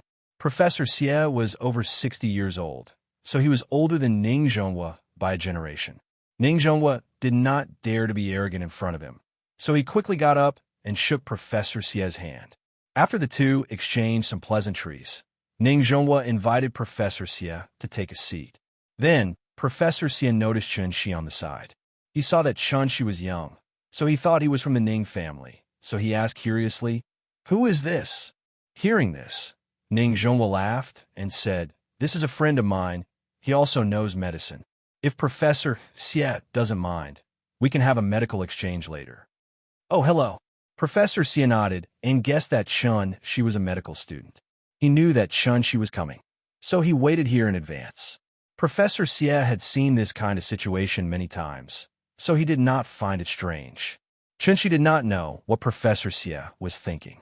When he saw Professor Xie nod at him, he bowed slightly in return out of courtesy. Then, Ning Zhonghua looked at the two people who came with Ning Qiudong. Behind Ning Qiudong was a man and a woman. The man was about the same age as Ning Qiudong. He was Ning Zhongping, the second uncle of Ning Qiudong. After Ning Zhongping came in, other than chatting with Ning Zhonghua for a while, he did not say anything else. From his words and actions, it was not hard to guess his identity as a soldier. As for the woman at the back, she was younger, about 23 or 24 years old. She was very beautiful, and she looked very similar to Ning Qiudong. What was even more amazing was that she had a cold temperament, and she had a natural feeling like a snow lotus blooming on top of a mountain. When she stood next to Ning Qiudong, the two formed a sharp contrast. One was as passionate as fire, and the other was as cold as snow. She was Ning Qiudong's younger sister, Ning Qingxue. Ning Zhonghua greeted his younger brother first, then looked at his second daughter who never came home and complained, "Qingxue, you're almost a rare guest. I'm afraid that your second uncle comes home more often than you." Hearing this, Ning Qingxue explained helplessly, "Dad, you know that I've been very busy recently. I can't just be a boss like my sister. Yo, if you think it's easy to be a boss, why don't you give it a try? I'll exchange jobs with you. Do you dare?" Ning Qiudong laughed and joked with her sister, but what she got in response was Ning Qingxue rolling her eyes. Chun Shi was originally sitting in the middle of the sofa, but as everyone took their seats one by one, he consciously sat on the other end of the sofa, keeping a certain distance from the others. This also made him look out of place with the others. Ning Qiudong had not looked at Chun Shi since she entered the room, but she had been secretly observing Chun Shi. She was waiting for this swindler to retreat. However, after taking the medicine, Ning Zhonghua suddenly realized that the medicine was really effective. Ning Zhonghua was ecstatic, thinking that he was finally saved. However, at this time, the reclusive expert regretfully told him that there was no medicine in this world that could save the dead. As for him, he was already half a dead man. Although the magical medicine could allow him to stand up and move like a normal person again, it could not cure his internal injury. In despair, Ning Zhonghua returned to Zhonghai and began to arrange his funeral. Ning Qiudong also took over his position at that time. He did not know how long he could live. Because he did not want his daughter to worry about him for no reason, Ning Zhonghua had not told her the truth. The reason he chose to believe Chun Shi that day was mainly because Chunshi was right. He would not live past 50 years old. After all, without that magical medicine, he would have died at the age of 49 with regret. How could he have persisted to this day? At the same time, Ning Zhonghua did not believe Qinshi. The reason was very simple. Because the reclusive expert had said that his injury could not be cured by anyone in this world. In addition, Chunshi was just a young man who had no credibility, so Ning Zhonghua's rationality told him not to trust a villain. But in the end, his life was his own. Even if there was only a 1 in a million chance, who would not want to live? Today, when he saw Ning Qiudong and Professor Xie visit him, Ning Zhonghua was only slightly surprised. However, he quickly calmed down. Even though Professor Xie was a well-known medical professor in China, in his mind, he was still not as good as the reclusive expert who gave him the magical medicine. His daughter kindly invited the old professor to treat him. Naturally, he could not refuse his daughter and Professor Xie. However, this made the young man a little embarrassed.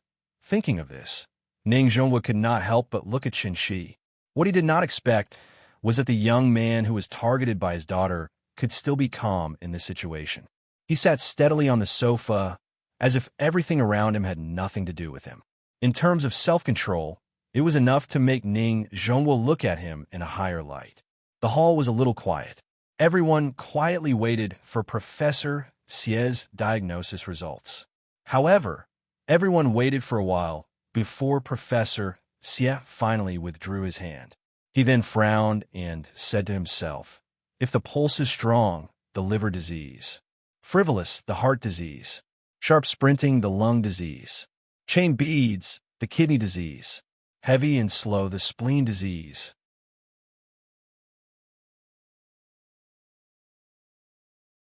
Chapter 14. Professor Xie pondered for a while, but did not immediately come to a conclusion.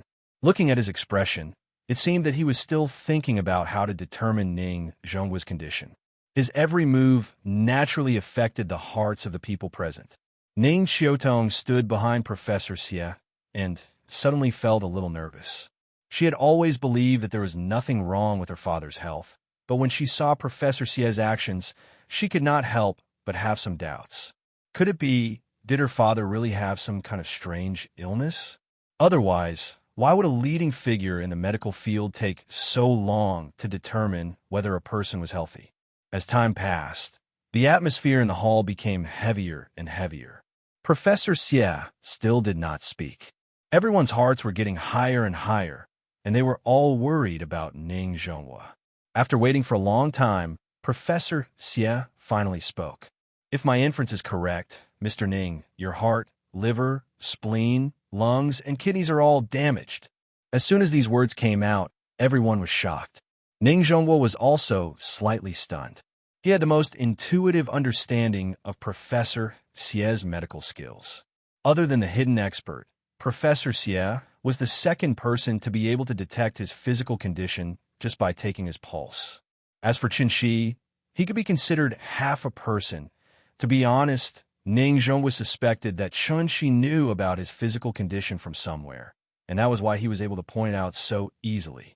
After Ning Qiudong heard Professor Xie's diagnosis, she suddenly turned pale and asked anxiously, "Professor Xie, is my father seriously ill?"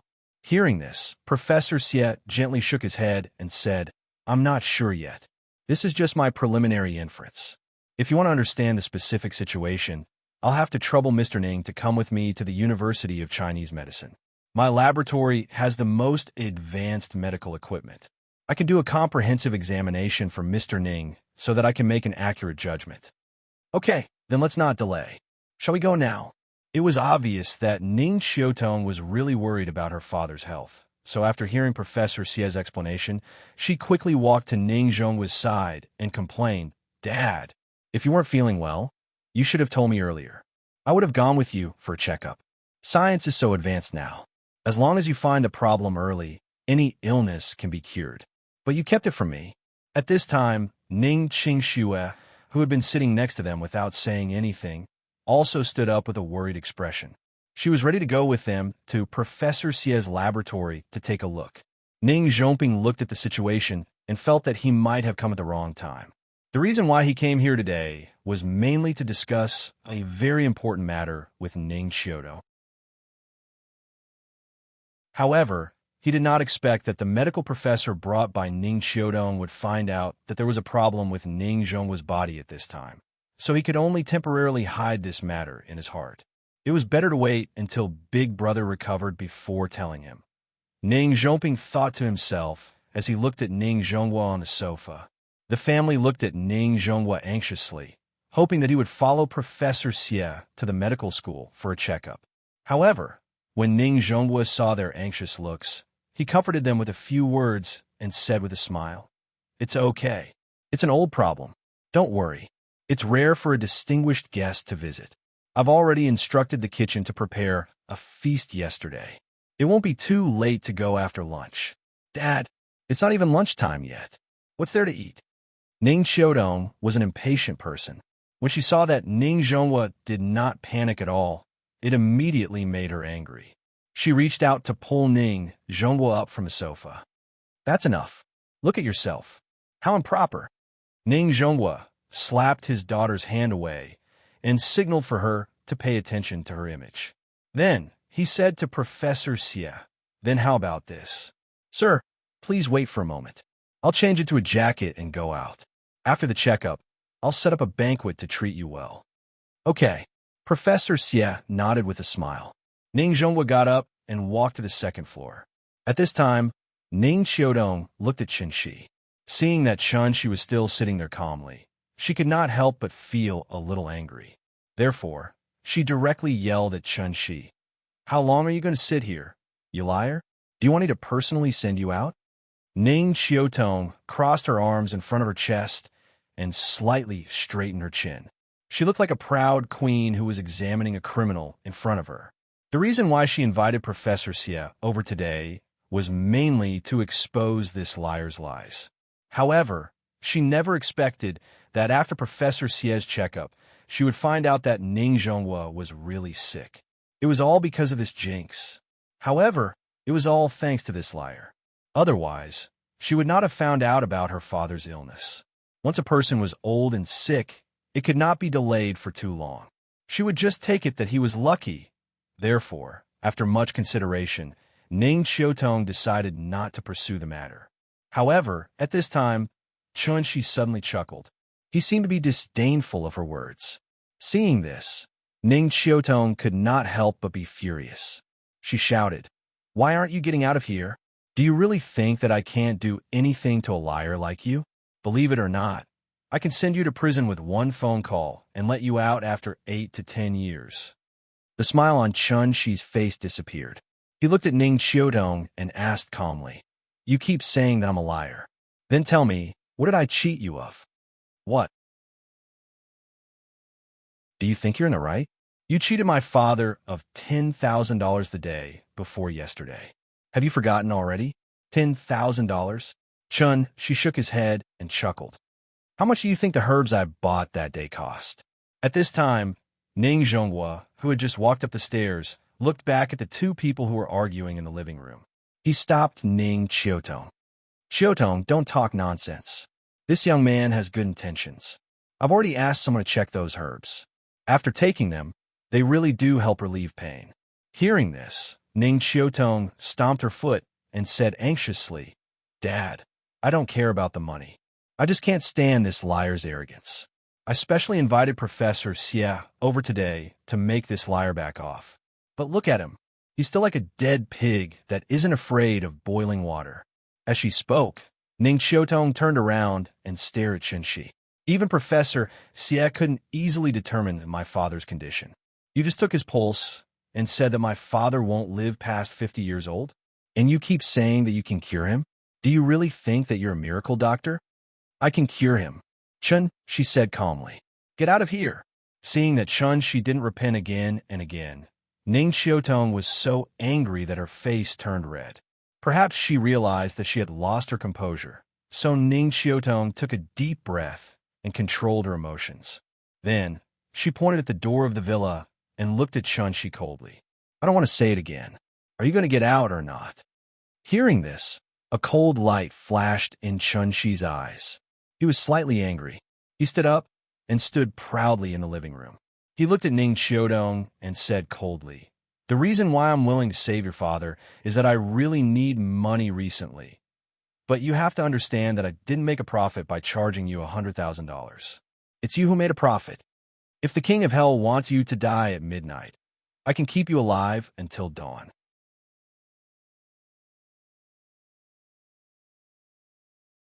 Chapter 15. I've earned. Ning Xiaotong was stunned for a moment. Then she couldn't help but laugh. She mocked, "May I ask what I've earned?" However, Chun-Chi didn't reply. He glanced coldly at Ning Xiaotong, then looked at Ning Zhonghua at the staircase. He said coldly, "I've refined the medicinal herbs that you bought with 10,000 yuan into pills. The medicine is here. We're even now. If you continue to spout nonsense, don't blame me for being rude." After saying that, Chun-Chi took out a small bottle from his bag and placed it on the table. Then he walked out of the door. Ning Xiaodong looked at Chun-Chi's back. Her lips moved as if she wanted to say something, but in the end, she didn't say anything. Ning Zhonghua silently looked at Ning Xiaodong and Chun-Chi arguing. After Chun-Chi left, he didn't say anything to stop them. He just sighed softly and went up the stairs again. One was his daughter, the other was just an outsider. Since the two of them were already like fire and water, he naturally couldn't continue to help an outsider. Forget it. What his daughter said should be right. That young man was probably trying to cheat money. Perhaps it was because he felt lucky that he couldn't find out that young man's problem. After Chun-Chi left, the living room fell into a strange silence. Ning Xiaotong angrily walked to the table and wanted to throw the bottle of so-called medicine away. But when she picked up the bottle of medicine, she stopped for some reason. Then, she opened the bottle cap, wanting to smell the pill inside. The moment she opened the lid, a faint smell mixed with the fragrance of medicinal herbs rushed into her nose. She took a light sniff and felt that this fragrance had an indescribable taste. The fragrance was very unique. It smelled fresh and pleasant. In the faint fragrance, there seemed to be a faint bitter smell from the medicinal herbs, intertwining with the fragrance. After inhaling this fragrance into her lungs, she suddenly felt much more awake. This medicine, Ning Xiaotong frowned slightly. After thinking for a while, she closed the bottle cap and put the small bottle in her bag. Chun-Chi was a little depressed as she returned home. Naturally, he would not be in a good mood after being rolled his eyes at for no reason.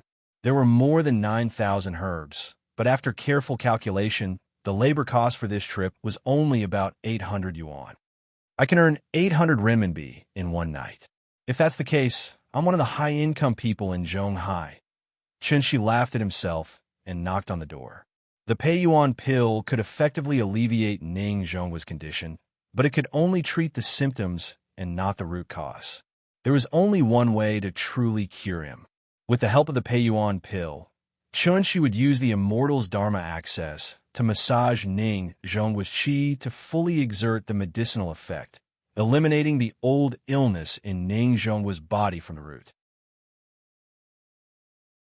However, in the current situation, even if Ning Zhonghua took out 1 million or 10 million, Chun-Chi wouldn't treat him anymore. Did they really think that a single copper coin could stump a hero? Thinking of this, Chun-Chi couldn't help but sneer. Let's wait and see. Papa is back. Now, as long as Chun-Chi went out of the door, the little girl would always pay attention to the situation outside the door. Therefore, even if Chun-Chi only knocked on the door very gently, she could accurately hear the sound coming from the door in the noisy animation music. The little girl excitedly jumped off the sofa and ran barefoot to the door. Chun-Chi looked at the little head that poked out from the crack of the door, and the dark clouds that hovered in his heart suddenly dissipated a lot. He opened the door, leaned over, and picked up his daughter. Then he scratched the tip of her little nose and asked with a smile, "Nian Nian, do you miss Papa?" "Yes." The little girl smiled sweetly. "Good girl, Papa's going home, let's go." Carrying his daughter to the sofa, Chun-Chi played with the little girl for a while, then came to the kitchen and handed the last Pei-Yuan pill to Aunt Zhang. "Aunt Zhang, this is the latest Chinese medicine pill developed by our company, made entirely of Chinese medicine, without any chemicals. It is said that it can effectively prevent diseases, enhance the human body's immunity, and help the elderly. I specially brought one back for you. Take it quickly. Is it really so good? Aunt Zhang took the small bottle with a smile, opened the bottle cap and smelled it, then asked with a smile, I have never seen this kind of Chinese medicine supplement before. Do you want to eat it directly or drink it with water? Take it orally. Take it quickly. I have also eaten this thing. The feeling is similar to dry chewing powder, and it is not too bitter. Chun, she said, pretending to be very casual. Seeing that Chun, she repeatedly urged her. Aunt Zhang did not doubt him, poured out the pill, and swallowed it directly. After swallowing the pill, Aunt Zhang only felt a clear stream flowing from her neck to her stomach. It felt like eating a mint candy, which was very comfortable, and she could even rely on the clear stream to clearly feel the flow of the pill. Oh, this medicine is very good. After taking the pill, Aunt Zhang closed her eyes and felt it for a while. When she opened her eyes again, she felt that everything in front of her was much clearer. Aunt Zhang blinked hard and felt that the scene in her vision was much clearer. The presbyopia that had troubled her for many years was suddenly cured. God, this is a god of medicine. Xiao Chun, where did you get this medicine? It must be very expensive, right? Come, I will give you the money. Aunt Zhang pulled Chun Shi into her bedroom, ready to pay Chun Shi for the medicine. Seeing this, Chun Shi hurriedly waved his hand and explained, Aunt Zhang, this medicine is free. It is a free benefit that our company gives to our employees. This medicine is not on the market yet, so you can't buy it outside.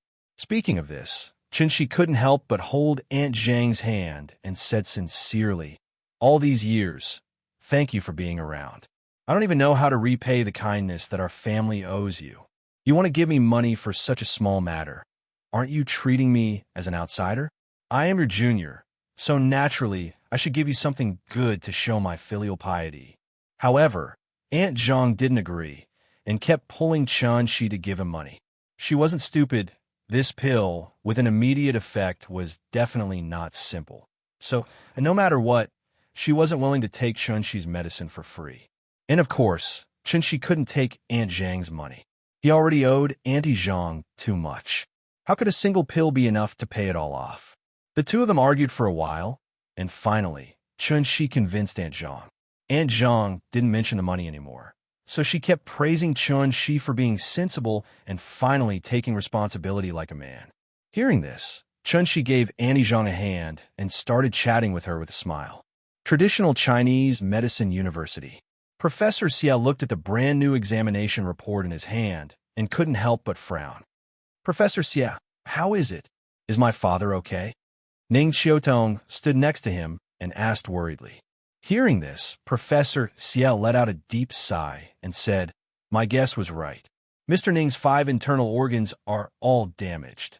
Ning Xiaotong was shocked, and her face couldn't help but turn pale. Professor Xie looked at her expression and couldn't help but shake his head. However, Ning Xiaotong took a deep breath and continued to ask, what else? Seeing this, Professor Xie could only shake his head slightly and fulfill his responsibility as a doctor. He explained in detail, Mr. Ning's heart, liver, spleen, lungs, and kidneys are all bleeding.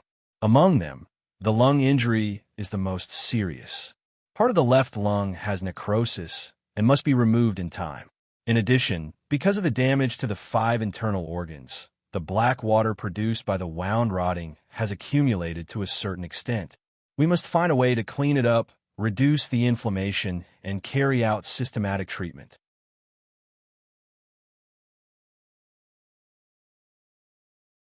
Chapter 16.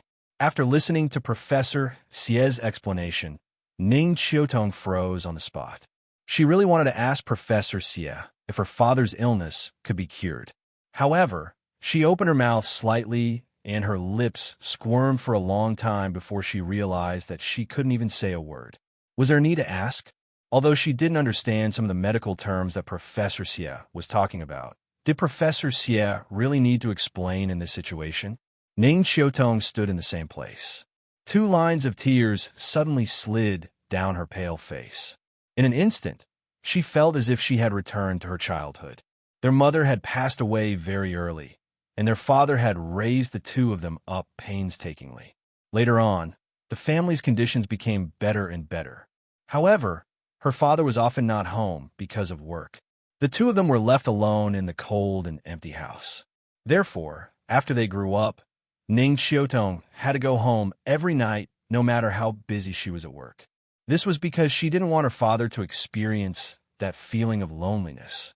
Because of her family, Ning Xiaodong became a strong woman when she grew up. This also gradually made her understand the importance of family.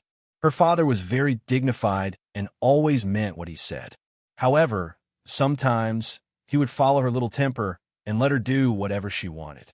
Gradually, Ning Xiaodong also grew up.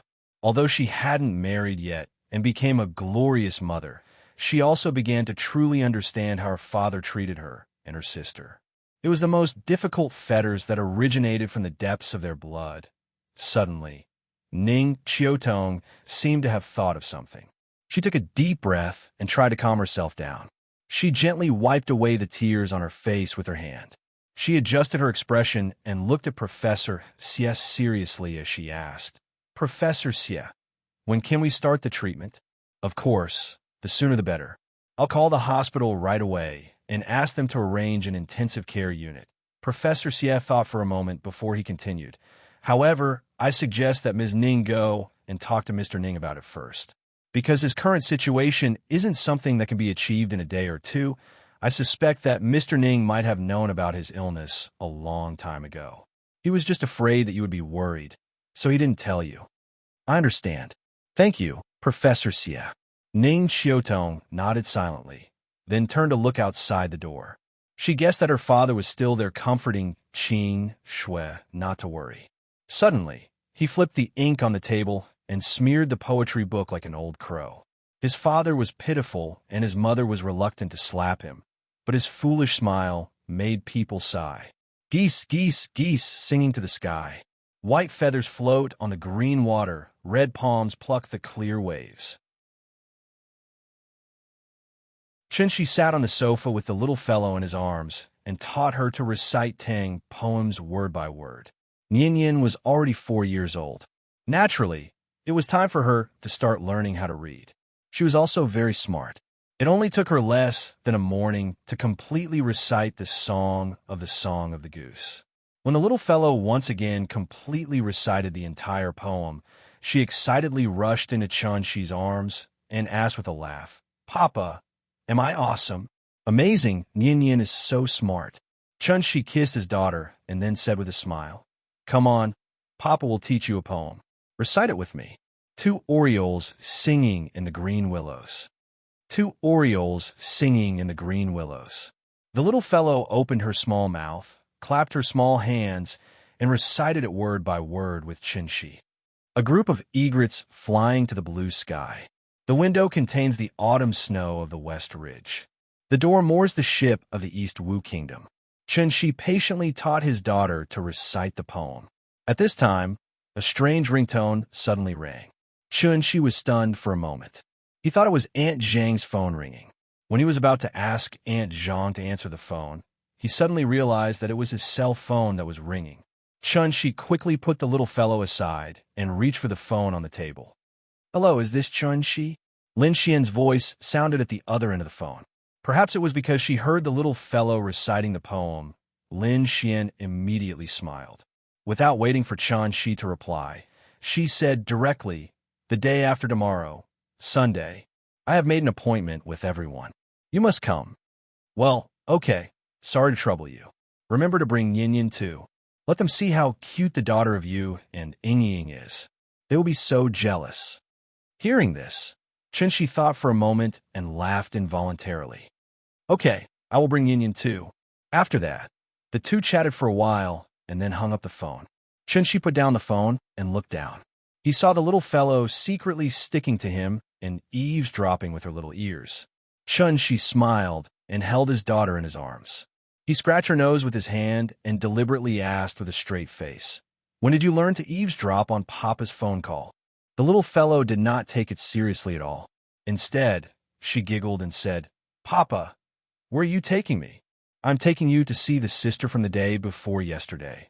Okay?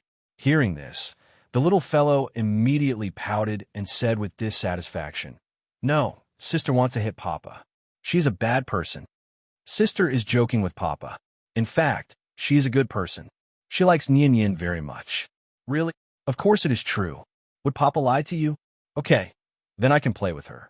The little fellow pretended to be reserved and said, looking at his daughter's proud appearance, she suddenly laughed.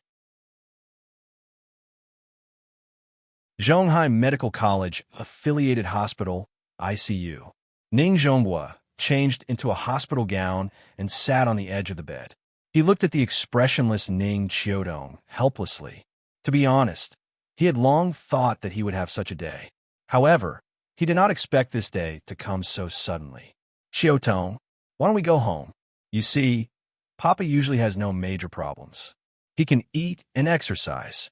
There is no need to make such a big fuss, right? Looking at his daughter's cold expression, Ning Zhonghua's tone was no longer as harsh as usual. His tone was like that of a child who had made a mistake and was anxiously waiting for her parents to scold her. No, we will go home after you finish the surgery. She looked at her father, who was sitting on the hospital bed with a crooked back, shaking his head and smiling bitterly. Ning Qiudong's expression was still cold, but her heart seemed to be dripping blood. When had Papa ever shown such an attitude in front of her?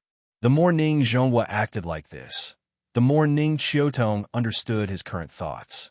Papa had always known about his physical condition, but he had been hiding it from her. Since she already knew, Papa naturally did not need to hide it anymore. Looking at her father, who had aged a few years in an instant, and then looking at his weakness and helplessness that was exposed for the first time because he could no longer continue to hide it, Ning Qiudong's heart was broken. The ward suddenly became quiet. The father and daughter looked at each other for a while. Finally, Ning Zhonghua was defeated. He shook his head as if he was talking to himself and said, Okay then, I will sleep first. Call me when Professor Xie is ready. Okay. Ning Qiudong nodded expressionlessly, then turned around and walked out of the room. However, the moment she turned around,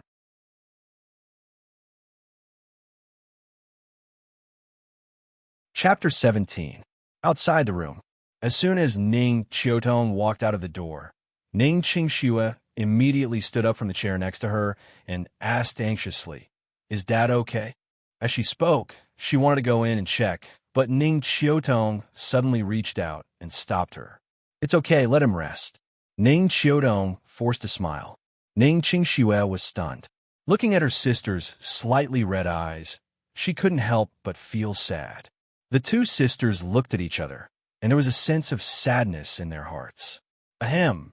Ning Zhongping coughed softly and comforted them. Don't worry, Professor Xie's medical skills are superb. He will definitely cure your brother. Ning Qiudong nodded, thought for a moment, then looked at Ning Zhongping and asked second uncle, Do you know when my dad got injured? How did he get injured? Ning Zhongping shook his head, indicating that he didn't know. That's weird. Professor Xie said that my dad didn't get sick naturally. It was most likely caused by an external force, but he couldn't say for the time being what caused it. Anyway, my dad's condition is very strange. Hearing that, Ning Zhongping suddenly seemed to have thought of something, and his face couldn't help but change. Ning Qiudong was only thinking about Professor Xie's words, so she didn't notice the strange expression that flashed across his face. The surgery began very quickly. Ning Qiudong, who had always been very strong, finally broke down the moment she saw her dad being pushed into the surgery room. She leaned against the wall and slid to the ground weakly. She covered her face with her hands and cried out loud. She wasn't ready yet. Nothing could happen to her dad. Perhaps it was because Ning Qiudong's emotions, Ning Qiudong, who was always cold and didn't seem to have any emotional fluctuations, was now crying and squatting down with Ning Qiudong in her arms. Ning Zhongping sat on the chair, silently, watching the two sisters crying on the ground. He wasn't good with words, and now he didn't know how to comfort them. Unknowingly, he had already clenched his fists. The white knuckles and bulging blood vessels were all a reflection of his heart. He had already roughly guessed when his elder brother was injured. This enmity must be avenged. After a long time, the lights in the operating theater finally went off. When she saw Professor Xie walk out of the operating room, Ning Qiutong's heart tightened. Professor Xie, my father, because she was too excited, she couldn't even speak clearly at this moment. Her whole body was trembling uncontrollably, and she looked particularly pitiful. Don't worry, the operation went smoothly. The necrotic part of the lung has been successfully removed. Next, he will be hospitalized for a period of observation. After that, I will prepare the next stage of treatment for Mr. Ning. Professor Xie took off his mask and said tiredly. After all, he was already old and had not been the chief surgeon for a long time. Therefore, this surgery was really tiring for him. Fortunately, the surgery was a success. Therefore, when he saw Ning Qiutong's haggard appearance, he patted Ning Qiutong's shoulder with a smile and comforted her. The patient is still in a coma. You should go eat and rest. Don't tire yourselves out. Ning Qiutong's heart, which had been hanging in midair, finally calmed down. The moment she relaxed, her entire body seemed to have lost all strength in an instant. Suddenly, she fell limply to the ground. Fortunately, Ning Qingxue reacted quickly and supported Ning Qiutong, preventing her from falling to the ground. Sis, why don't you go back and rest? If this goes on, you will collapse before Dad is done. Ning Qingxue advised very worriedly. It's okay. Qingxue, go buy some water and food. We will rest here and wait for Dad to come out. Ning Qiutong shook her head. Ning Qingxue saw that her attitude was firm and could only follow her and turn around to buy food. The three of them ate some snacks and then continued to wait outside the ward. Not long after, a nurse walked out of the ward and said to them, "The patient is awake. You can go and see him. But remember, don't let the patient eat anything." Ning Qiutong ran into the ward excitedly with her sister. As soon as she entered, she saw Ning Zhonghua's pale face due to excessive blood loss. "Dad, do you feel better? How can it be so fast?" Ning Zhonghua shook his head weakly and reached out to hold his daughter's hand. Ning Zhonghua clearly looked very healthy in the morning, but after the surgery, it was as if he was terminally ill in an instant. He looked like he was on the verge of death. Looking at his weak appearance, Ning Qiutong could not help but cry again. "Dad is fine. Come and talk to me. Qingxue, you come too." As if to reassure his daughters, Ning Zhonghua forced himself to be alert and try to straighten his body, wanting to talk to his two daughters. But then, Ning Zhonghua suddenly felt a tightness in his chest. Then, he spat out a mouthful of blood. "Dad!" Seeing the blanket that was instantly dyed red with blood, Ning Qiutong was stunned. Almost without any hesitation, she immediately cried loudly outside the door. "Someone, where is the doctor? Call the doctor." Ning Qingxue quickly ran out to call the doctor. Ning Qiu then looked helplessly at her father, who was still coughing up blood. This sudden turn of events made her cry like a child. She no longer looked like a strong woman. "Dad, don't scare me. Didn't Professor Xie say the surgery went smoothly? How could this be? Cough, cough. I'm fine. Don't worry." Ning Zhonghua coughed for a while, spitting out blood as he coughed. When he finally felt better, Ning Zhonghua held his daughter's hand and forced out a smile. He said with difficulty, "The weather is unpredictable, and people are fickle in fortune and misfortune. Qiutong, you're not young anymore. Don't you understand?" "Dad!" Ning Qiutong opened her mouth and screamed silently. Tears had already blurred her eyes. Her father, who was so close to her, slowly blurred his figure in her eyes. Ning Qiutong could not see his face clearly. "It's okay. Dad has lived for 3 more years. I'm satisfied." At this point, Ning Zhonghua's tone became more and more stable. His words became clearer and clearer. He seemed to be much better. But in Ning Qiutong's eyes, this was a sign of terminal lucidity. She cried and shook her head. She shouted with a hoarse voice, "Dad, don't say any more. Rest well. Professor Xie will be here soon. He will definitely cure you." "It's no use. Professor Xie is not a god. I know my illness very well." Ning Zhonghua shook his head lightly. He reached out to wipe the tears on his daughter's face, but he realized that there was no end to it. Do you know why Dad has lived for 3 more years? It's because Dad met a god 3 years ago. Ning Xiaotong looked at her father blankly and listened to him ramble on. For a moment, other than crying, she did not know what she should do. The old god gave me a pill called the Life Continuing Pill. It's amazing. After I ate it, Dad's illness was cured. That's why I can stay with you for 3 more years. I've lived for 3 more years for no reason. I'm content. Xiaodong, you have to learn to be content too. Do you understand? Ning Xiaodong did not speak. Ning Zhonghua wiped her tears again and continued. In the future, when Dad is no longer around, you have to take good care of your sister. I know you're proud and look down on ordinary men, so I've never urged you to get married. But you're not young anymore. I won't be able to hold a grandson in my lifetime. You have to let me see you when you're buried in the ground, right? Be careful that Dad doesn't bother you in your dreams every day. At a time like this, Ning Zhonghua was still in the mood to joke. He even chuckled to himself. Ning Xiaotong stared at her father blankly. Suddenly, she stood up from the chair as if she had been electrocuted. Then, she picked up her satchel and poured out everything in it. Then, she fell to the ground like a mad woman and threw out her things one by one. At this moment, Ning Xiaodong looked like she was possessed. She kept muttering, "Pill, pill." Finally, she found it.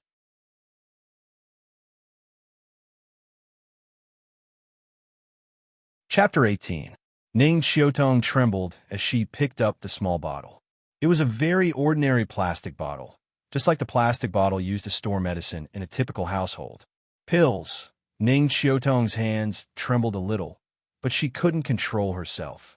She opened the bottle cap, looked at the pills inside, and smelled the fragrance coming from the pills.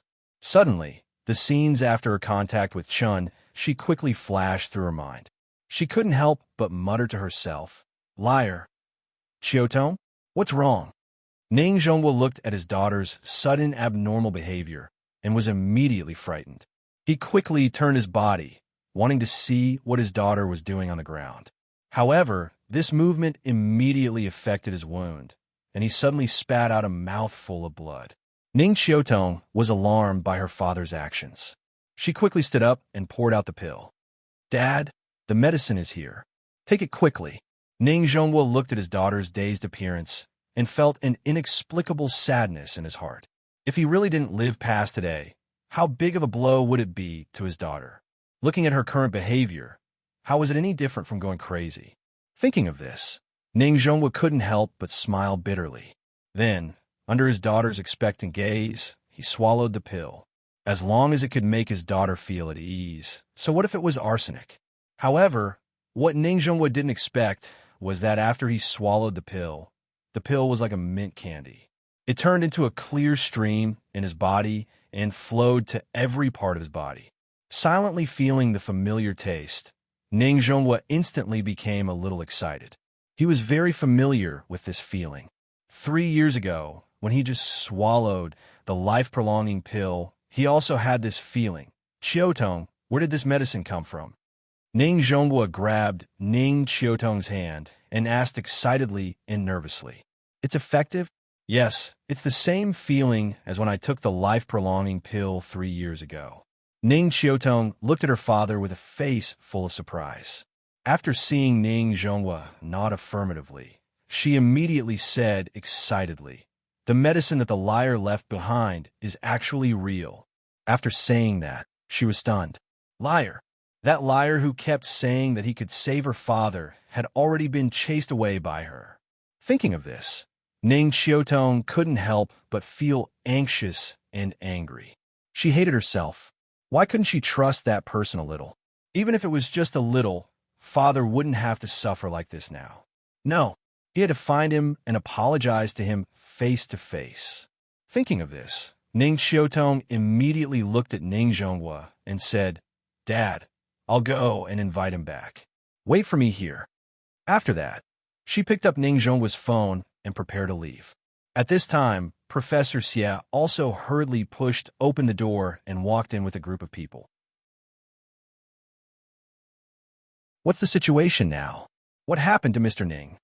From the moment Ning Zhonghua fell ill to the moment Ning Qiutong gave him the pill, the entire process took less than 5 minutes. Therefore, when Professor Xie received the news and rushed over, Ning Qiutong had just picked up her phone and was about to leave. Qing Xue, come and tell Professor Xie about the situation. I have something to deal with immediately. After that, she didn't care about Ning Qingshue's stunned expression and ran out of the ward. She quickly looked through Ning Zhonghua's phone. Finally, she found the number that she had called before. After nervously taking a deep breath, Ning Qiutong gathered her courage and dialed the number. Beep, beep, beep. The call went through, but the other party didn't pick up. Listening to the beeping sound on the phone, Ning Qiutong's heart was in her throat. However, what she didn't expect was that after the phone rang a few times, the other party actually hung up the phone. Sorry, the number you have dialed is currently busy. Please try again later. Hearing the busy tone from the phone, Ning Qiutong didn't want to give up and continued to call. However, after she dialed a few more times, she found that the tone suddenly changed. Sorry, the number you have dialed is currently unavailable. Crazy. Chunshi looked at the name of the caller, speechless, and then hung up the phone. When he left yesterday, he already expected that Ning Zhonghua would call him again. However, what he didn't expect was that the call would come so quickly. She just fell out with him yesterday, and today she shamelessly called him. It was only a day later, and she couldn't do it anymore. What were you doing earlier? She was still a little angry. You wanted to break up? So be it. Now you want to use true love to coax me down, bah. The phone rang again and again, and she hung up several times. However, the other party still didn't give up and kept calling, so he simply turned off his phone. He only had 2 contacts anyway, and Lin Xian probably wouldn't call him now, so he turned off his phone for peace and quiet. She casually threw the phone aside, put on a smile, and put his daughter on his lap. She stroked her little face and asked with a smile, Nian, Daddy will teach you to memorize the 3-character classic now, okay? Okay, the little girl said sweetly. Nian is so good. Shi happily taught his daughter to memorize the 3-character classic. Aunt Zhang was watching TV while listening to the father and daughter reading, and her face was full of gratification. Since Shi came back, she really relaxed a lot, and this family finally looked a little like home. The father and daughter recited for a long time. During the intermission, the little girl seemed to suddenly think of something, so she looked at Shi and asked in a childish voice, Papa, other children have to go to kindergarten. Why don't I go? She was stunned. To be honest, he hadn't thought about this problem for the time being. Nian was only 4 years old, and she could only go to kindergarten in the middle class. She originally planned to wait until she was 5 years old before sending her to kindergarten in the upper class, so that it would be easier for her to adapt to the school atmosphere when she went to primary school. The 9-year compulsory education didn't include kindergarten. Most parents now sent their children to kindergarten when they were 2 or 3 years old because they didn't have time to take care of their children. But Shi wasn't in this situation. He was an unemployed vagrant, and he hadn't been with the little girl at all in the past few years. Now, of course, he wanted to accompany the little girl all day. After all, if conditions permitted, it was best to take care of his own children. Thinking of this, Shi couldn't help but lower his head, looked at the little girl, and asked, Nian, do you want to go to kindergarten? Yes. Xiaoyu and the others said that kindergarten is fun. Then will you be afraid when you go there? No. With Xiaoyu with me, I won't be afraid. Hearing this, Shi couldn't help but touch his chin with some doubts. Why other children were afraid of going to kindergarten, but his own family wanted to go to kindergarten. There was something fishy. However, since the little girl said that she wanted to go to kindergarten, as a father, he naturally couldn't refuse.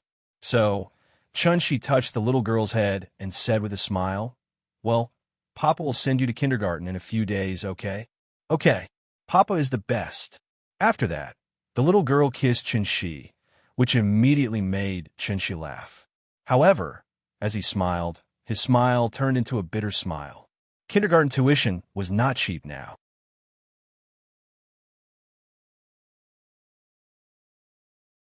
Chapter 19. Ning Xiaodong tried several times, but every time she called, the phone was turned off.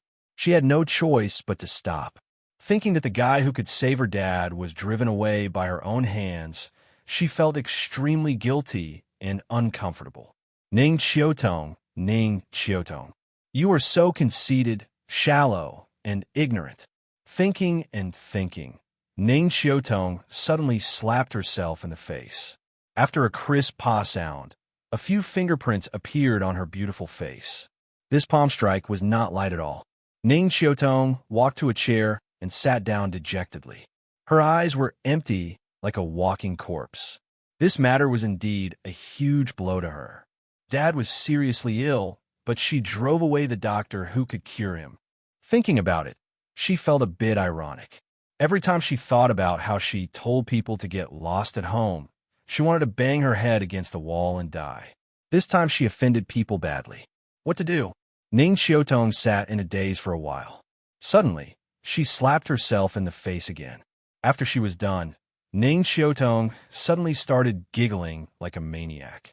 In the empty corridor of the hospital, she was the only one with disheveled hair, sitting on a chair and giggling.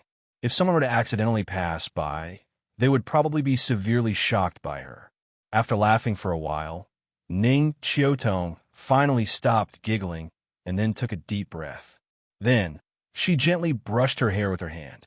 After straightening out her messy hair, she raised her hands and rubbed her red and swollen eyes. When she put her hands down, at that moment, she seemed to be a different person. Although her eyes were still red and swollen, and her long black hair was still a bit messy, but her whole spirit was completely different from before. The arrogant queen of Zhonghai was back. She picked up her dad's phone and dialed a number. After dialing, she calmly said to the other side of the phone, "Old who? It's me. Put down everything you're doing and come to my house. Pull up the surveillance video from yesterday morning and see if there's a young man in it. I want you to help me find all the information about him within 3 days. Can you do it?" After that, Ning Xiaodong quietly waited for a reply from the other end of the phone. After hearing the other party's response, she continued, "I don't care what methods you use, but I want to find this person within 3 days. Zhonghai is not a big city. I hope you can give me some good news." With that, she hung up the phone and walked toward Ning Zhonghua's ward. In the ward, Professor Xie was still carefully asking about Ning Zhonghua's current situation. Ning Xiaodong glanced at Ning Zhonghua and found that his complexion was much better. It seemed that the pill really had an effect. Then, she picked up the things on the ground one by one, as if there was no one around. Ning Qingxuan noticed her sister's strange behavior and squatted down to help her pick it up. At the same time, she asked with concern, "Sis, are you okay?" "I'm fine, don't worry." Ning Xiaotong smiled and took the things her sister handed over. Then, she looked at her and said, "I'm going out later. You could take care of Dad. Is that okay?" "No problem. I've already asked for leave from my boss." "Then I'm relieved." Ning Xiaotong put the things one by one in her bag, then stood up and patted her sister's shoulder. "I'm leaving. Call me if you need anything." "Okay." Ning Xiaotong turned and left the room again. Ning Qingxue stood there and looked at her sister's back thoughtfully. She felt that something was different about her sister. Kongju community. "Chun," she carried Nian to the door. Then, as if he suddenly remembered something, he turned around and shouted into the house, "Auntie Zhang, we're going out. We'll have dinner outside. Don't leave any food for us." "Okay, go. Come back early." After hearing Auntie Zhang's response, Chun-Shi carried Nian out of the house. Lin Xian set the location of the party at the famous Sally restaurant in Zhonghai City. Sally restaurant was one of the few one-star Michelin restaurants in Zhonghai. It was located on the top floor of the Xing Chen Hotel. The per capita consumption was not low. After Chun-Shi received the address text, his first reaction was to call Lin Xian. He told her frankly that he was short of money recently and couldn't treat them to such a luxurious restaurant party. However, Lin Xian was determined not to change the location. She said that she would treat, and Chun-Shi could eat as much as he wanted. Chun-Shi argued with her for a long time. In the end, he couldn't persuade her and could only reluctantly agree. This made Chun-Shi feel a little emotional. He had only been back for a few days, but he owed more and more favors. He would have to pay her back in the future. The little girl now seemed to be used to going out alone with Chun-Shi and no longer clamored for Grandma to go with her. Chun-Shi walked with her for more than an hour and changed 2 buses before they finally arrived at the destination of the trip. "Papa, it's so beautiful here." The little girl was born and raised in Zhonghai, but she had never been to the most prosperous core area of Zhonghai. So after getting off the bus, she immediately became excited, pointing to the surrounding buildings and exclaiming, "Let's go. Papa will take you to see Dianjiang." Dianjiang was a landmark river in Zhonghai. It flowed through the downtown area of Zhonghai and was the last tributary of the Yangtze River before it merged into the East China Sea. The so-called Dianjiang was actually looking at the modern buildings on both sides of Dianjiang. Xingchen Hotel was on the edge of Dianjiang. She carried Nian and walked all the way to the hotel along the riverbank. It was not yet 5 o'clock in the afternoon. The warm sun was shining on their heads, and the salty sea breeze was blowing. The little girl immediately shouted excitedly toward the river, "Papa, look, a boat!" The little girl pointed to a yacht and cried out excitedly. In her concept, running on the road was a car, floating on the water was a boat, and flying in the air was an airplane.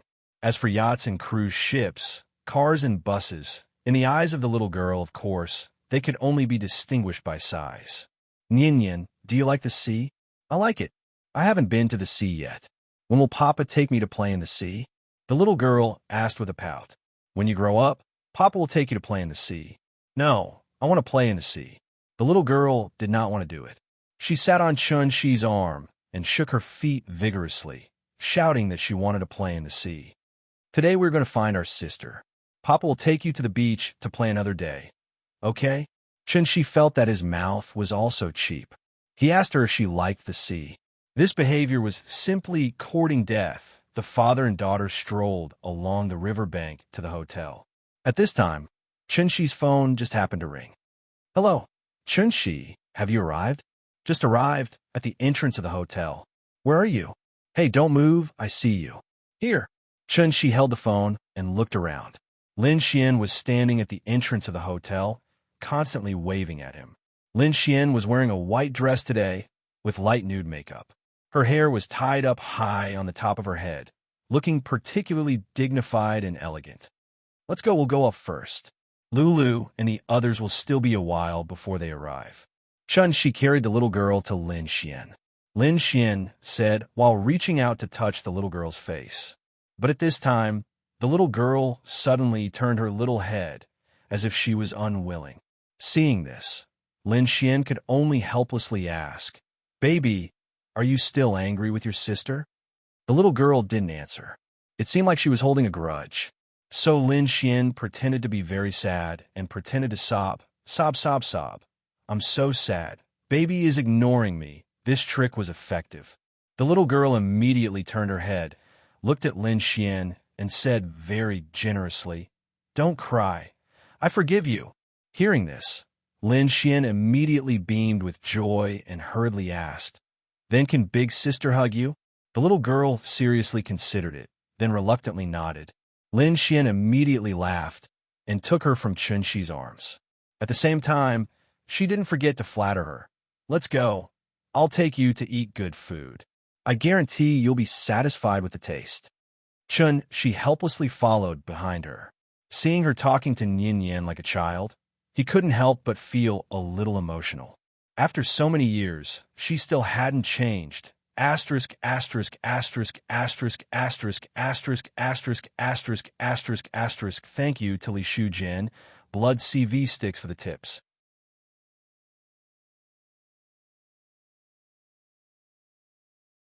Chapter 20.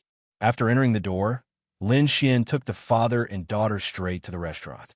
Because they had just strolled around Dianjiang, it was almost time for dinner. Chun-Shi really wasn't familiar with this kind of legendary high-end restaurant, because he had never been here. It was not that he couldn't afford it, but because he and Ying had similar views. Both of them felt that they should work harder while they were young and not easily extravagant and wasteful in order to enjoy. After all, They really didn't have much capital. So whenever she got his salary, Ying would deduct a large part of it, saying that it was to save money to buy a house. It was precisely because of this that she had never taken Ying to any high-end place for a long time. He wanted to create some romance for Ying, but unfortunately, the housekeeper was too strict. Without a small treasury, he could only sigh. In the end, this also became a little regret in Chun-Shi's heart. Lin Xian was very familiar with this kind of place. Perhaps she also saw Chun-Shi's unfamiliarity, so she came up with a set of tasting menu and very considerately ordered good dishes for Chun-Shi. However, the little fellow didn't care so much. She sat next to Lin Xian. When she saw Lin Xian holding the menu and ordering, she also stretched out her small hand and kept pointing on the menu. This, I want this, and this. People who didn't know would think that she really knew French food, but in fact, the little fellow didn't even know a few Chinese characters. This menu didn't have pictures, so she was just playing around. He didn't know where she learned this action. After ordering, Lin Xian teased the little fellow and asked casually, "What are you going to do now?" "What?" Chun-Shi didn't understand the meaning of Lin Xian's words. "Didn't you just come back from abroad? Have you found a job? Or do you want to start your own small business?" Everyone was not young people who had just left school. Lin Xian had been in society for so many years, and she had already developed a pair of discerning eyes. With a casual glance, she could naturally see Chun-Shi's current value. Looking at the little fellow again, although the little fellow was very beautiful and cute, her clothes were not valuable. It was very much like the street stalls in the urban-rural fringe. Chun-Shi was not a worldly person, so even if he dressed casually, Lin Xian didn't find it strange. But as the saying goes, a son should be raised poor, a daughter should be raised rich. If there were conditions, a father would obviously not treat his daughter badly. So there was only one conclusion. Chun-Shi's current situation wasn't very good. "I haven't found one yet. But look at my current situation, working from 9 to 5 every day is obviously not suitable. Then why don't I lend you some money for you to start a small business? Open a coffee shop, a convenience store, or something like that." "Not for now. Let's talk about it later. If I haven't found a suitable thing to do by then, I'll really have to trouble you." "Hey, don't be so polite about such a small matter." Lin Xian waved her hand very generously, and then changed the topic to the little fellow without leaving a trace. As a smart person, she stopped talking when it came to the point.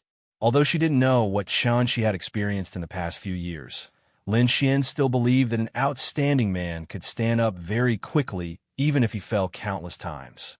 The two of them waited for a while, and suddenly, a waiter led a group of people to their table. "Xian, long time no see. I missed you so much."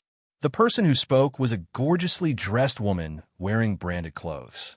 After this woman saw Lin Xian, she immediately walked up excitedly and hugged Lin Xian from behind. She was Ying and Lin Xian's roommate in university, Wang Lu. Although Wang Lu was somewhat materialistic, she was still quite a good person, so Lin Xian had never stopped contacting her. The tall beauty with a pair of particularly eye-catching long legs and a short skirt next to her was their last roommate, Feng Lei. Feng Lei's family was outstanding, and she grew up in an environment where the stars revolved around the moon. So when she first entered university, a small matter would cause her to lose her temper. Later, perhaps due to Ying's subtle influence, she gradually began to lower her status and became somewhat down-to-earth. "Oh, handsome Chun, long time no see. You're becoming more and more manly." Wang Lu deliberately pretended to be infatuated, trotted to Chun-Shi's side, and then said exaggeratedly. Chun-Shi smiled bitterly and leaned back, trying very hard to put some distance between them. Sure enough, men are like wine. They only have taste when they get older. TSK. Wang Lu said in an exaggerated tone, as if she didn't care about her image at all. "Enough, Lulu. Don't tease him. Don't you see there are children here?" Lin Xian pulled Wang Lu's arm coquettishly, which finally helped Chun-Shi out of his predicament. When they were in university, Wang Lu often teased Chun-Shi in front of Ying. A few years later, she didn't expect Chun-Shi to still be so serious, so Wang Lu couldn't help but tease him. Hey, is this Ying's child? So cute. Come, let me pinch you. Don't make trouble. It's rare to come to a Michelin restaurant, and you're almost making me lose my cool. It's really shameful. Lin Xian gently patted Wang Lu's hand and said with a look of disgust. After that, Lin Xian pulled Fong Lei, who was still standing aside, and said, Lei, sit down. Don't pay attention to this crazy woman. Fong Lei seemed to have long been accustomed to Wang Lu's character and was not surprised by her various low-class behavior. What was even more strange was that Fong Lei's relationship with Wang Lu was better than with Lin Xian. The two of them often met for afternoon tea, so Lin Xian still couldn't figure out why a goddess would play with a crazy woman. After Fong Lei sat down, Lin Xian held the little girl and was ready to introduce her two sisters to her. But at this time, Wang Lu suddenly patted Lin Xian's hand and motioned her to look back. Lin Xian looked back and saw a man standing not far behind. The man seemed to be paying attention to the situation here. After seeing Lin Xian turn around, he immediately waved to her. Why is he here? After seeing the man's appearance, Lin Xian quickly turned back and stared at Wang Lu, asking sternly, Lulu, you actually betrayed me? Ba. What do you mean betrayed you? It's so unpleasant to hear. Hearing this, Wang Lu waved her hand and quickly explained, You know my husband, he's not very capable. See, he's working in his company now. When you called me that day, my husband happened to hear it, so he went to report it. Let me make it clear first, this really has nothing to do with me. You still dare to say it has nothing to do with you. I don't believe your husband can hear the time and address I gave you. Lin Xian glared at Wang Lu a little angrily, obviously very dissatisfied with her poor excuse. Xian, you're not young anymore. You're almost 30, but you still haven't had a boyfriend. No one would believe you. Li Xiaowen has been chasing you for 5 or 6 years, right? He's so good, has his own company, has family connections and money, and is deeply in love with you.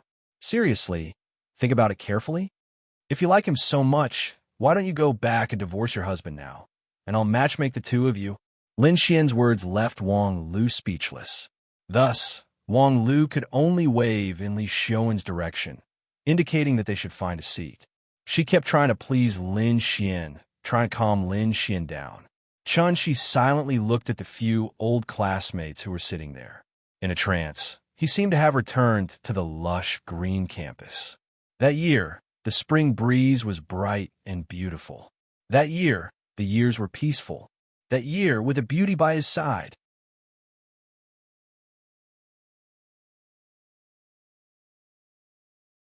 Chapter 21. Everyone had their own life trajectory, but all in all, most people were still ordinary and ordinary. Lin Xian was not from Zhonghai. After graduating from university, she stayed in Zhonghai to work alone. Her development over the years had been quite smooth. Before the age of 30, she had become the HRD of a well-known multinational company.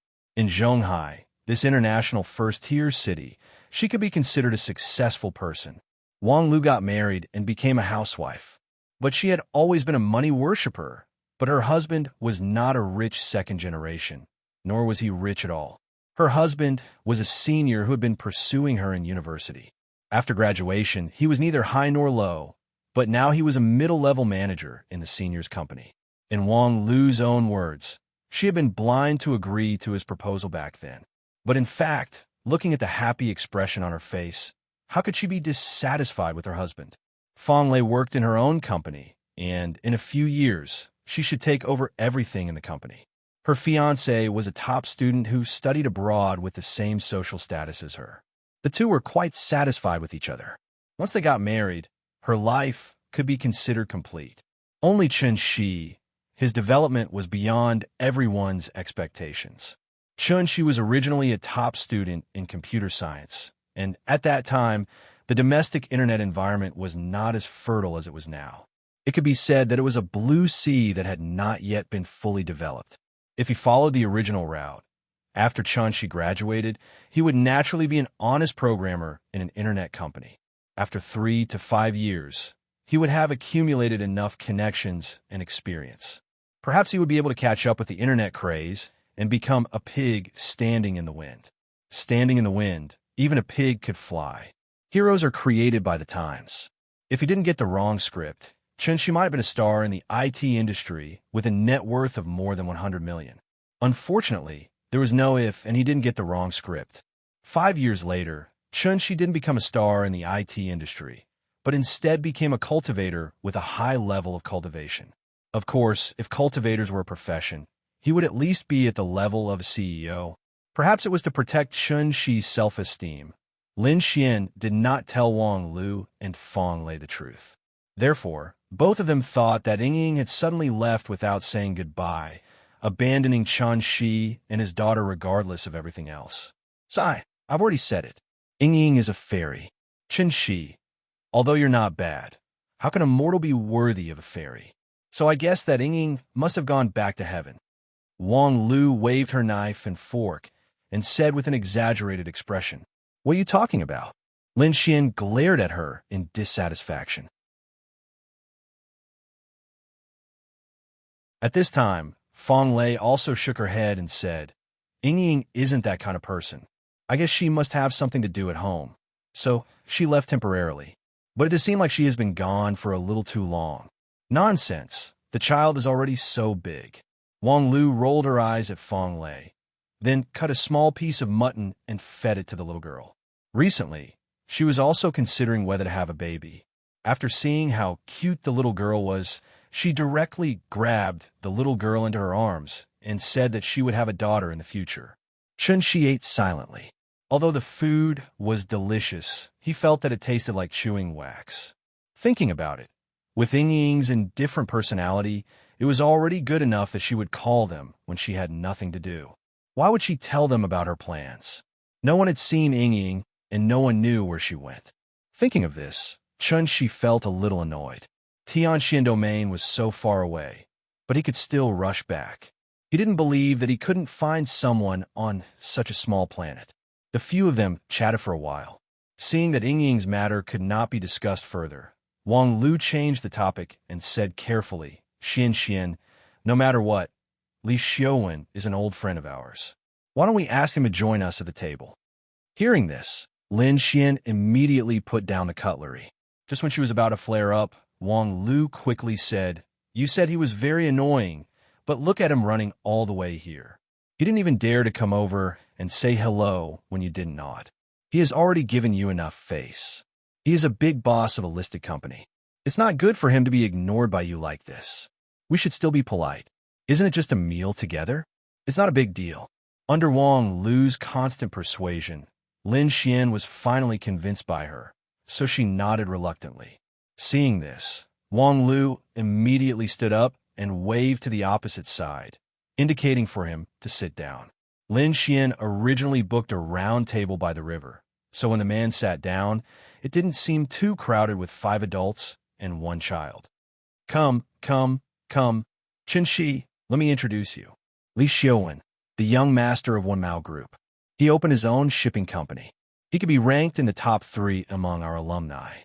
Director Li, this is Chun-Shi, our old classmate, and also your junior in the same major.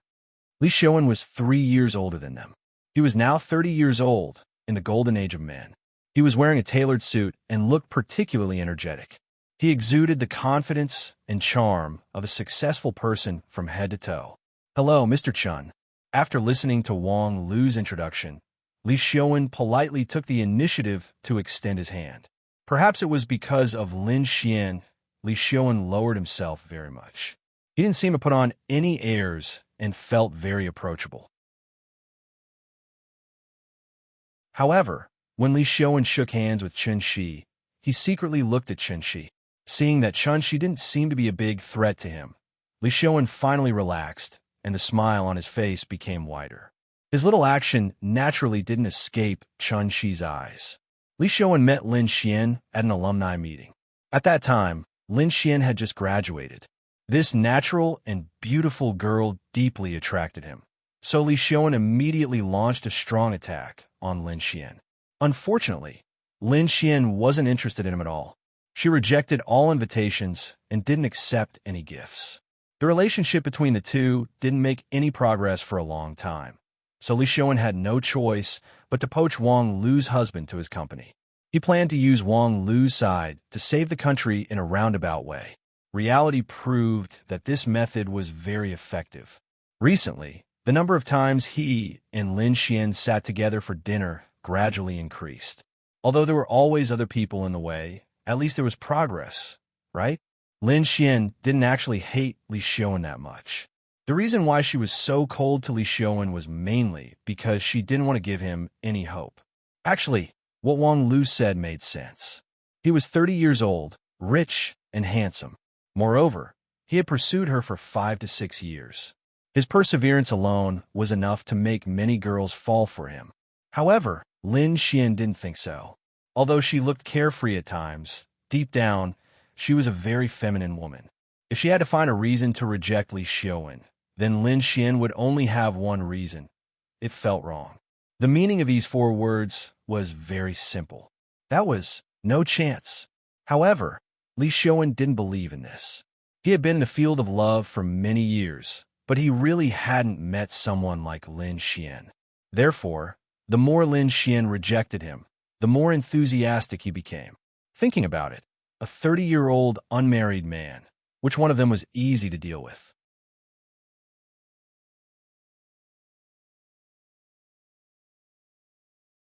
Chapter 22. Li Xiaowen sat down, and the atmosphere cooled down a lot with his arrival.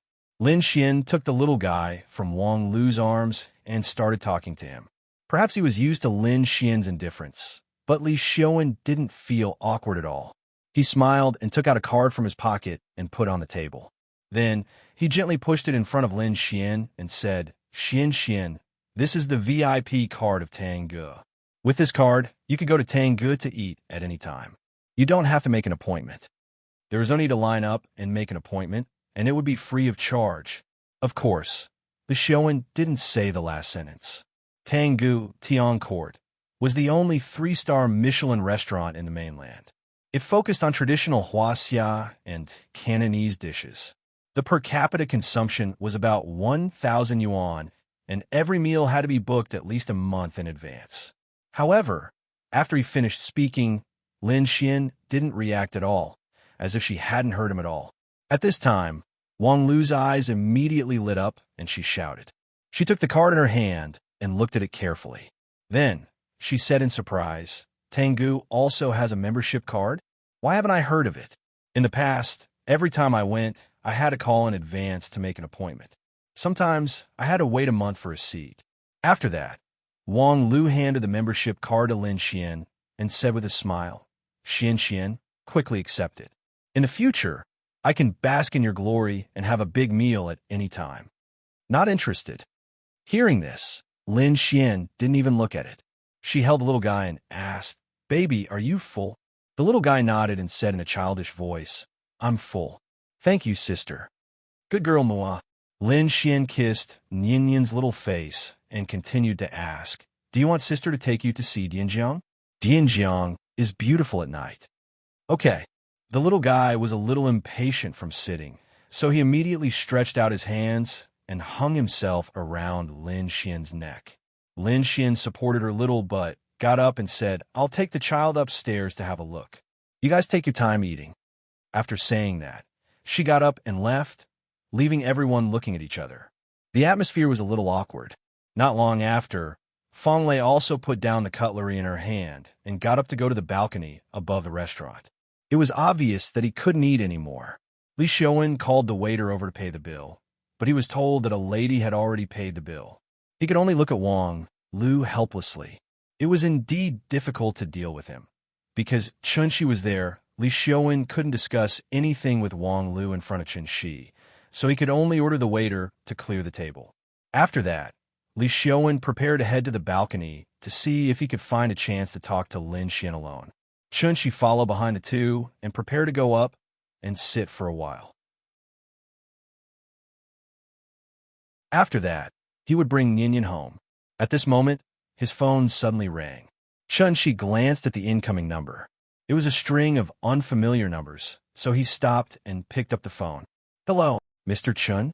I'm Ning Xiaotong. Without waiting for her to finish her sentence, Chun-Shi decisively hung up the phone and turned it off. There was a balcony bar upstairs of Sally Restaurant. Because of the excellent location, it could overlook most of the beautiful scenery on both sides of the Dianjiang River, so it was more famous than Sally Restaurant itself. After going upstairs, one could see the opposite bank of the Dianjiang River and the skyscrapers that looked like rolling mountains. Leaning against the railing and looking into the distance, neon lights shone in the distance. The sea breeze blew gently in one's face, making one feel relaxed. Chun-Shi found Lin Xian. She leaned against the railing and whispered to Fong Lei. The little girl sat in her arms obediently, so Chun-Shi didn't disturb them. He found a seat next to them and sat down. Every time night came, the beauty of the city would be fully displayed without reservation. Flowing lights and colorful lights reflected on the city, and the sky was full of fireworks and silver flowers. Chun-Shi sat on the sofa and looked at the scenery by the river. At this time, Li Xiaowen and Wang Lu brought 2 more people over from somewhere. Xian, Lei, come here. It's a coincidence today that we can meet 2 old classmates here. While talking, Wang Lu asked them to sit down quickly. Lin Xian and Fong Lei were alarmed and could only temporarily stop talking. Then, Lin Xian held Yin and sat next to Chun-Shi. Papa hug. Seeing that Chun-Shi was next to her, the little girl climbed from Lin Xian's lap to Chun-Shi's lap. After Lin Xian and Fong Lei sat down, Wang Lu smiled and said to the people next to her, Lin Xian, Fong Lei, you should know the beauties of our class. Wei Xiaoming, Zhao Yuan, the handsome guys in the Department of Architecture, you should know them, right? However, when Lin Xian heard the name Zhao Yuan, she couldn't help but look at Chun-Shi next to her. Then, the man named Zhao Yuan also noticed Chun-Shi and couldn't help but laugh. Chun-Shi? Chun-Shi glanced at him, nodded, and responded, Long time no see. How are you? Zhao Yuan was a famous figure in Zhonghai University back in the day, because he once did a big event that caused a sensation in the school and even made the headlines because of it. A sophomore student actually used rose petals to cover the school playground to confess to the girl he liked. This crazy nouveau riche behavior caused a lot of controversy at the time. 200 rose petals could cover a square meter, and a school playground was at least 6,400 square meters. In other words, to cover the entire playground with rose petals, it would take at least 1 million petals. Not counting labor and transportation costs, the cost of rose petals alone was more than 500,000 yuan. This shocking courtship from a college student also caused a sensation in the country. It was a pity that this earth-shattering romantic courtship ended with the indifferent rejection of the heroine. According to insiders, the heroine was actually present that day, but she didn't pay attention to Zhao Yuan's affectionate confession at all. Instead, she kissed another boy affectionately in front of everyone. To be honest, even if Chun-Shi recalled the scene at the time, it seemed that he could deeply understand Zhao Yuan's embarrassment at the time. Hitting people didn't hit their faces, but the heroine's behavior was like hitting someone in the face after slapping them. Later, Chun-Shi and Ying talked about this matter. Ying's words at the time immediately made Chun-Shi deeply understand the heroine's behavior was correct. She clearly knew that she had a boyfriend, but she still put on such a big show and called so many people to support her. You say, if the girl agreed at the time, what kind of experience would the girl's boyfriend have? Why don't I give you a chance to experience this feeling? That's right, the heroine was Ying. Zhao Yuan took a deep look at Chun-Shi. Although this matter had passed for many years, it had already become the biggest shadow in his life. When he saw the little girl in Chun-Shi's arms, he immediately asked with a smile, Is this your daughter? Yes, isn't she cute? Come, Ninian, call uncle. Chun-Shi laughed and pointed to Zhao Yuan as he spoke to the little girl. The little girl was very obedient and immediately called out in a sweet voice, Uncle. Hearing this, Zhao Yuan's expression froze, and the muscles on his face appeared very stiff. Lin Xian glared fiercely at Wang Lu. Only then did Wang Lu stand behind everyone and silently make an apology with her hands. Back then, her relationship with the other 3 people in the dormitory was not as good as it was now. When it happened, she was not present, so her impression of this matter was not very deep. If she had remembered earlier, she would not have brought Zhao Yuan here, even if she was beaten to death.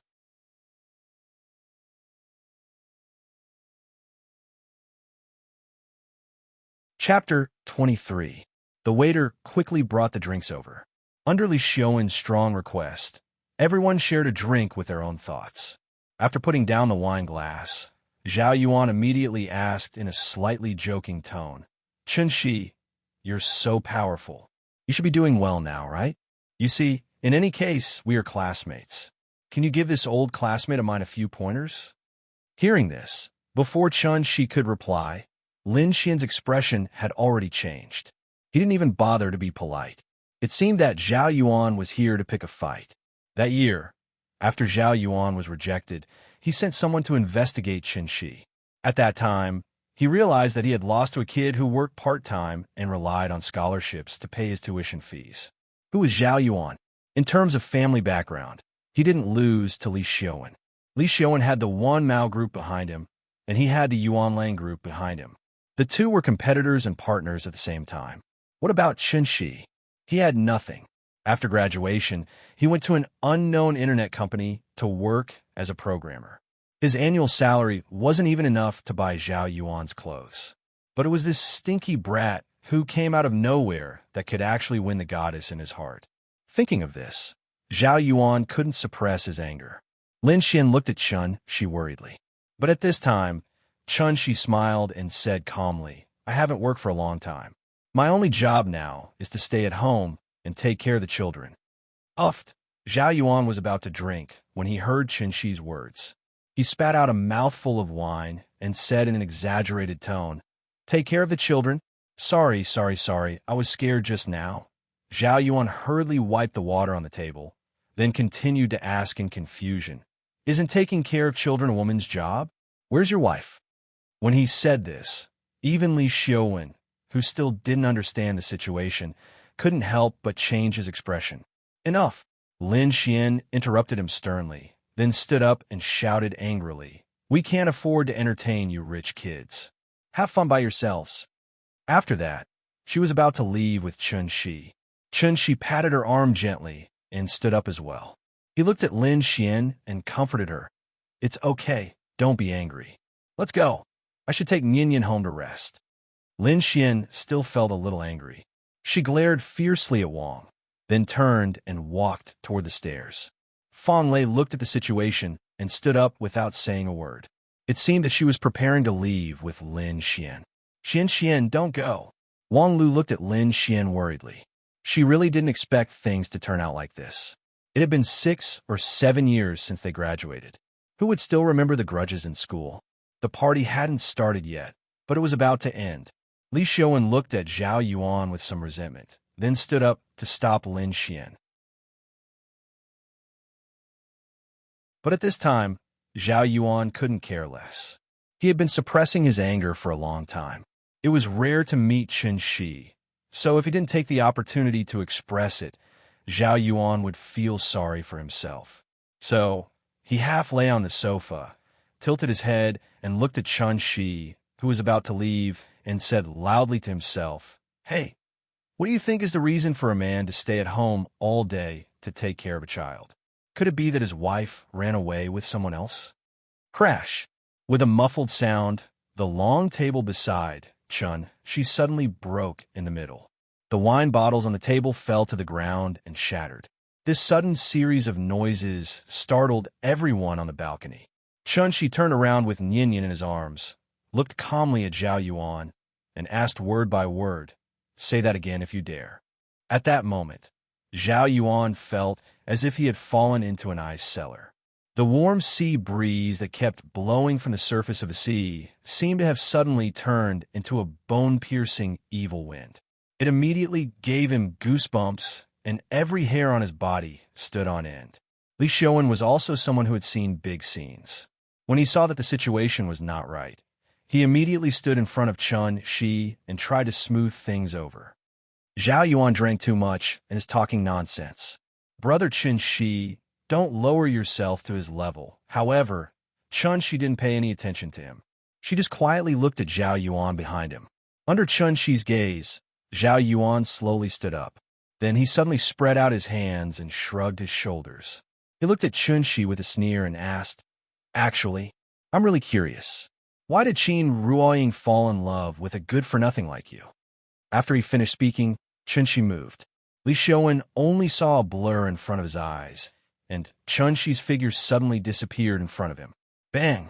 When he looked back, Zhao Yuan's entire body was like a tattered rag doll, flying through the air. After flying for a full 2 to 3 meters, Zhao Yuan's body crashed heavily on the railing. If the railing was not made of stainless steel and tempered glass, he would probably have fallen downstairs and become minced meat. Li Xiaowen looked at the scene in front of him in shock. He stared blankly as Zhao Yuan slid down the railing like a pile of mud, and then sat on the ground, paralyzed. Zhao Yuan's head drooped powerlessly, and blood kept seeping out of the corner of his mouth. From the looks of it, he was probably more out of breath than in. A chill suddenly surged from the soles of his feet to the top of his head. Was this still human? He quickly ran to Zhao Yuan's side. After checking Zhao Yuan's situation, he immediately shouted at Wang Lu, "Call the police. Call the ambulance. Chun-Shi, let's go, let's go." Lin Xian looked at the scene in front of her and was also stunned.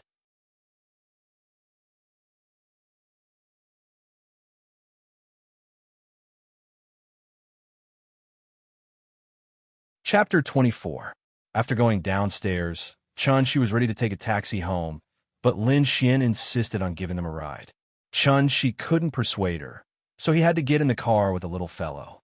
Along the way, Lin Xian wanted to say something several times, but stopped. Seeing her anxious look, Chun-Shi asked with a smile, "What's wrong?" "I'm sorry. I didn't know things would turn out like this. If I had known, I wouldn't have asked Lulu to come." "It's okay. Didn't she apologize to you?" "It's just a coincidence. No one expected us to meet Zhao Yuan here." Lin Xian was silent for a moment, then asked with some worry, "Zhao Yuan, it will be okay?" She also saw Zhao Yuan's situation at that time. Otherwise, she wouldn't have been so scared that she immediately asked Chun-Shi to leave.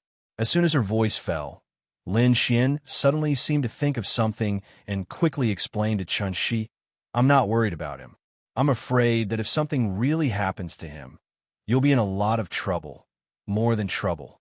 Article 234 of the criminal law clearly stated, "Intentionally injuring the body of another person shall be sentenced to fixed-term imprisonment of not more than 3 years, criminal detention, or public surveillance.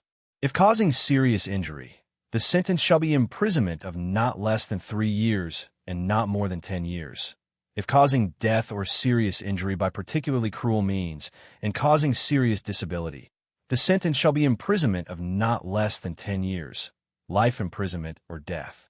Lin Xian could only pray silently that nothing would happen to Zhao Yuan. If it was only a minor injury, she could come forward to plead for Chun-Shi and strive to reach a private agreement with Zhao Yuan to settle this matter privately.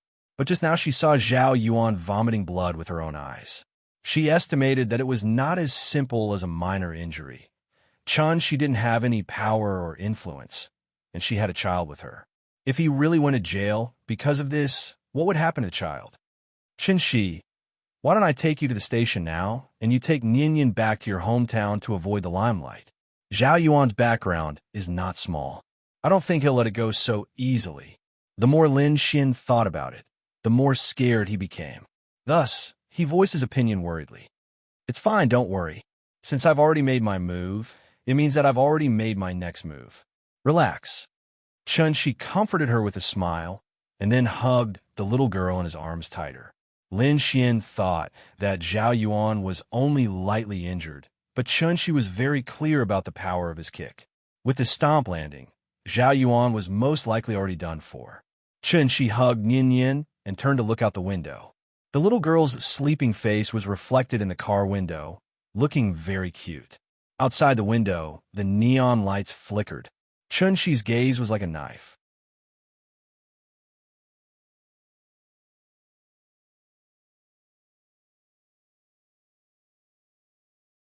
"I admit that it was my mistake. In the future, I'll edit it again and make it as detailed as possible. I'll also make up a better reason. If some of my more fragile friends can't take it and are poisoned to death, please silently click X. Because I'm rushing to update every day, I really don't have time to come back and fix it. If I accidentally poisoned you, I'm sorry. I'm very sorry. Also, I don't even know who you are, so you don't have to come and tell me when you give up. If you insist on making your existence known to me, or even to the point where I feel uncomfortable, then I can only write a chapter and send you away. Above summary.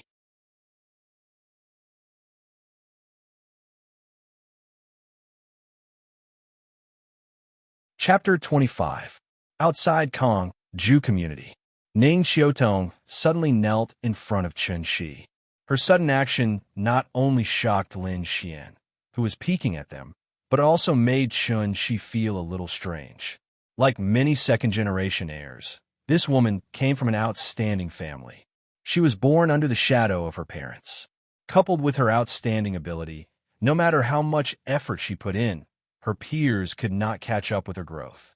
They could only follow her from afar and watch her fly higher and higher like a divine bird. This gave her an innate sense of superiority. Superiority was actually a manifestation of excessive self-awareness. Therefore, when Ning Xiaodong believed that Chen Shi was a liar in the hospital, no matter what Chen Shi did next, she would think that Chen Shi was setting up a trap to continue deceiving her. It was normal to have this kind of thinking. After all, there were so many medical scammers. Their serial tricks often deceived people until they could not come back to their senses. Ning Xiaodong's mistake was that she only believed in her own judgment. When she made up her mind, she did not even want to verify it. She firmly believed that Chen Shi was a liar. Ning Zhonghua did not believe Chen Shi either, but he would at least verify it to see if the medicine Chen Shi bought for him was effective. Chen Shi looked at Ning Xiaodong with some surprise. He did not expect that this arrogant woman would use this kind of method to beg for his forgiveness. However, Chen Shi did not intend to forgive her. If apologies were useful, why would he need the police? So Chen Shi no longer paid attention to her and walked past her. Ning Xiaotong knelt on the ground with a miserable expression. She begged, "You're also a father. I hope you can understand my feelings as a daughter. I was arrogant and ignorant. I did not know the immensity of heaven and earth. I sincerely apologize to you. Please don't vent your anger on my father because of me. If my father is seriously ill because of me, I really don't know how to continue living in this world. I beg you, please save my father." Ning Xiaotong's tears flowed as she kowtowed. Perhaps touched by Ning Xiaodong's words, Chen Shi glanced at the little fellow sleeping peacefully in his arms and finally stopped. He sighed and turned to look at Ning Xiaotong. Ning Xiaodong seemed to have noticed something. She knelt on the ground and slowly raised her head. That miserable and helpless expression really made people's hearts tighten. Her delicate makeup looked a little ridiculous because of her tears. A faint black line ran from her eyes to her chin. It was the trace of her tears. When she saw Chen Shi turn around, the expression on her face immediately became excited. It was as if a drowning person had finally grasped onto the last life-saving straw. Perhaps she noticed that Chen Shi's attitude was a little loose.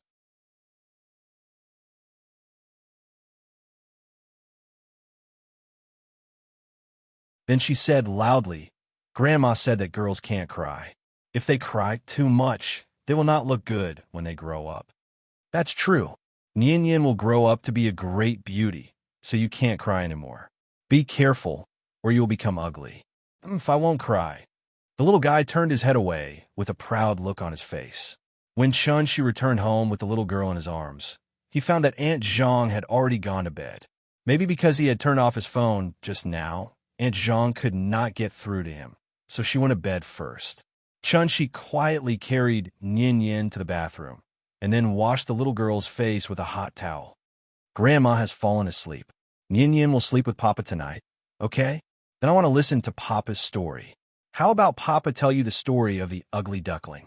"Okay." After washing up, Chen Shi carried the little girl back to the room, and then told her the story of the ugly duckling. The story was not long, but the little girl had already fallen asleep before Chen Shi finished. The moonlight was like water, and the night wind was melodious. Looking at his daughter lying obediently in the place where Ying used to sleep, Chunshi felt a little emotional. Perhaps a few years ago, Ying was also in this room, quietly looking at her sleeping daughter like he was doing right now. This was his home. He had been away for too long, and even lost the most important thing in his life because of it. So, no matter what would happen tomorrow, he would not leave again. Thank you to the boss of the Amnesiac Man. For the reward, my book was first published on Qidian, so there's basically no data on QQ reading. I didn't expect someone to support me.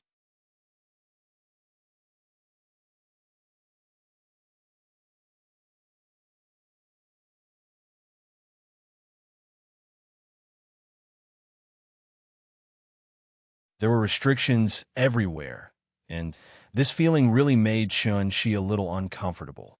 But then again, Zhao Yuan didn't die, which was a bit beyond Chun-Shi's expectations. The power of his kick was no less than that of a car crashing into the ground.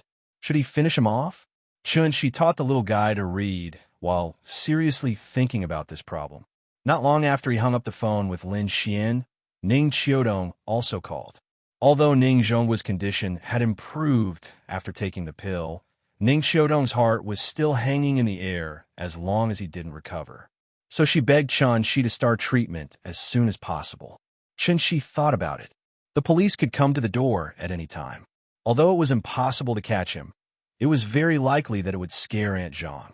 In order not to worry Aunt Zhang, Chun-Shi thought about it and asked on the phone, "I injured someone yesterday, and he's seriously injured. He's still in critical condition. Can you settle it?" Ning Qiudong was stunned for a moment and quickly replied, "Can you tell me the details?"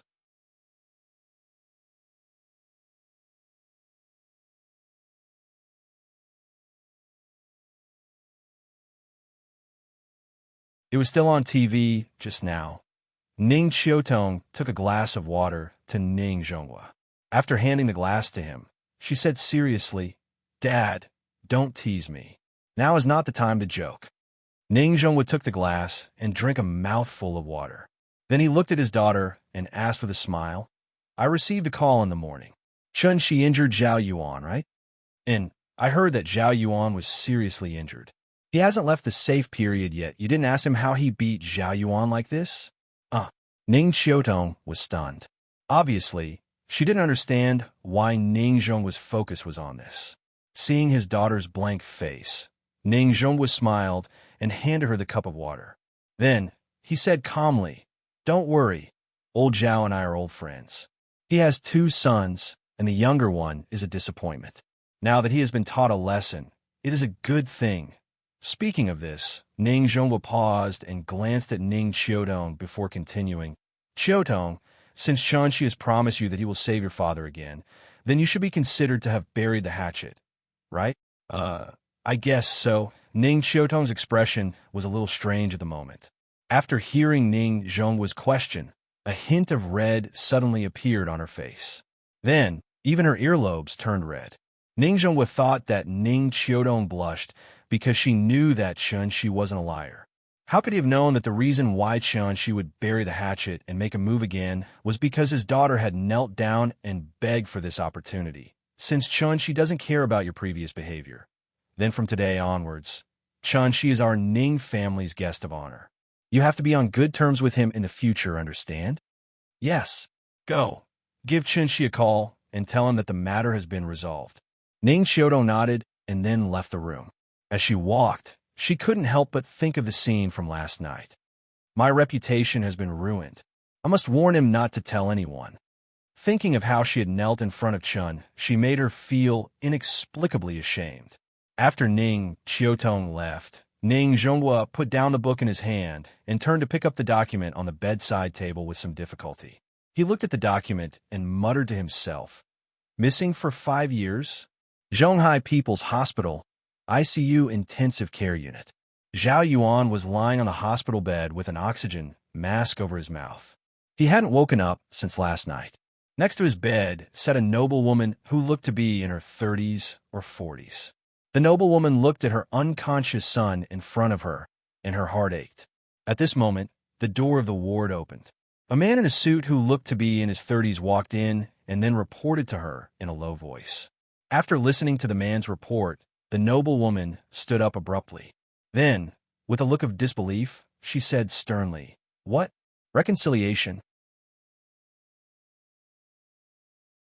Yes, the boss said that President Ning of Zhonghai Yuanyang came forward to be the mediator and brought a contract of 100 million yuan as an apology, so he couldn't refuse.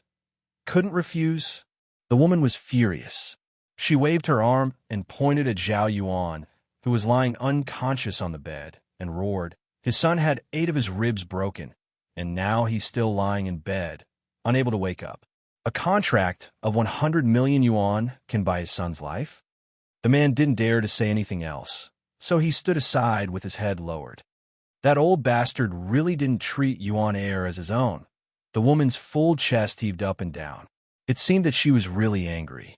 After venting for a while, the woman controlled her emotions and said coldly, "Go back and tell Zhao Ilong that as a father, he doesn't care about his son's life or death. But as a mother, I can't ignore it. Just because he didn't pursue the matter doesn't mean that I won't pursue it." Just as she finished speaking, another person walked in from outside the door. That person looked a little similar to Zhao Yuan, but he was a little older. "Second mother, why are you throwing a tantrum?" When the woman saw who it was, she immediately put on a stern face and shouted with some displeasure, "What are you doing here? I heard that my younger brother was hospitalized. As his older brother, of course I have to come and visit." The person who came was Zhao Yuan's half-brother, Zhao Chun. After hearing his words, the woman didn't reply. She just looked at him coldly.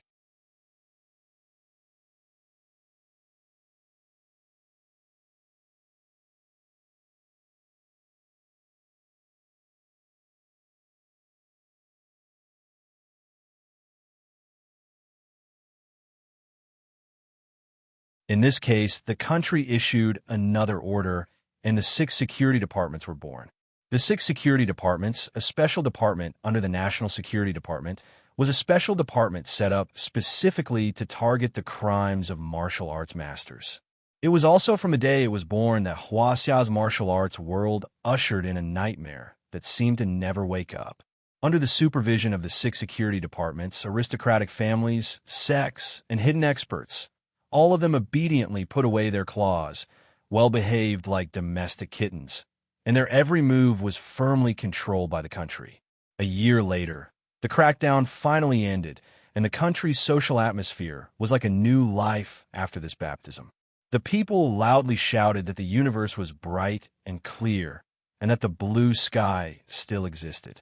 However, although the crackdown ended, the 6 security departments, which made Huaxia's martial arts world pale at the mention of them, did not disband. Instead, they went from the dark to the light, and with a shake of their body, they became the current international Wu Lian, and from then on, became a large international organization, and even often held some insignificant martial arts competitions. In the dark, the Wu Lian was still fully responsible for supervising and managing the order of Huaxia's martial arts world, and to prevent the occurrence of chivalrous people breaking the law with martial arts.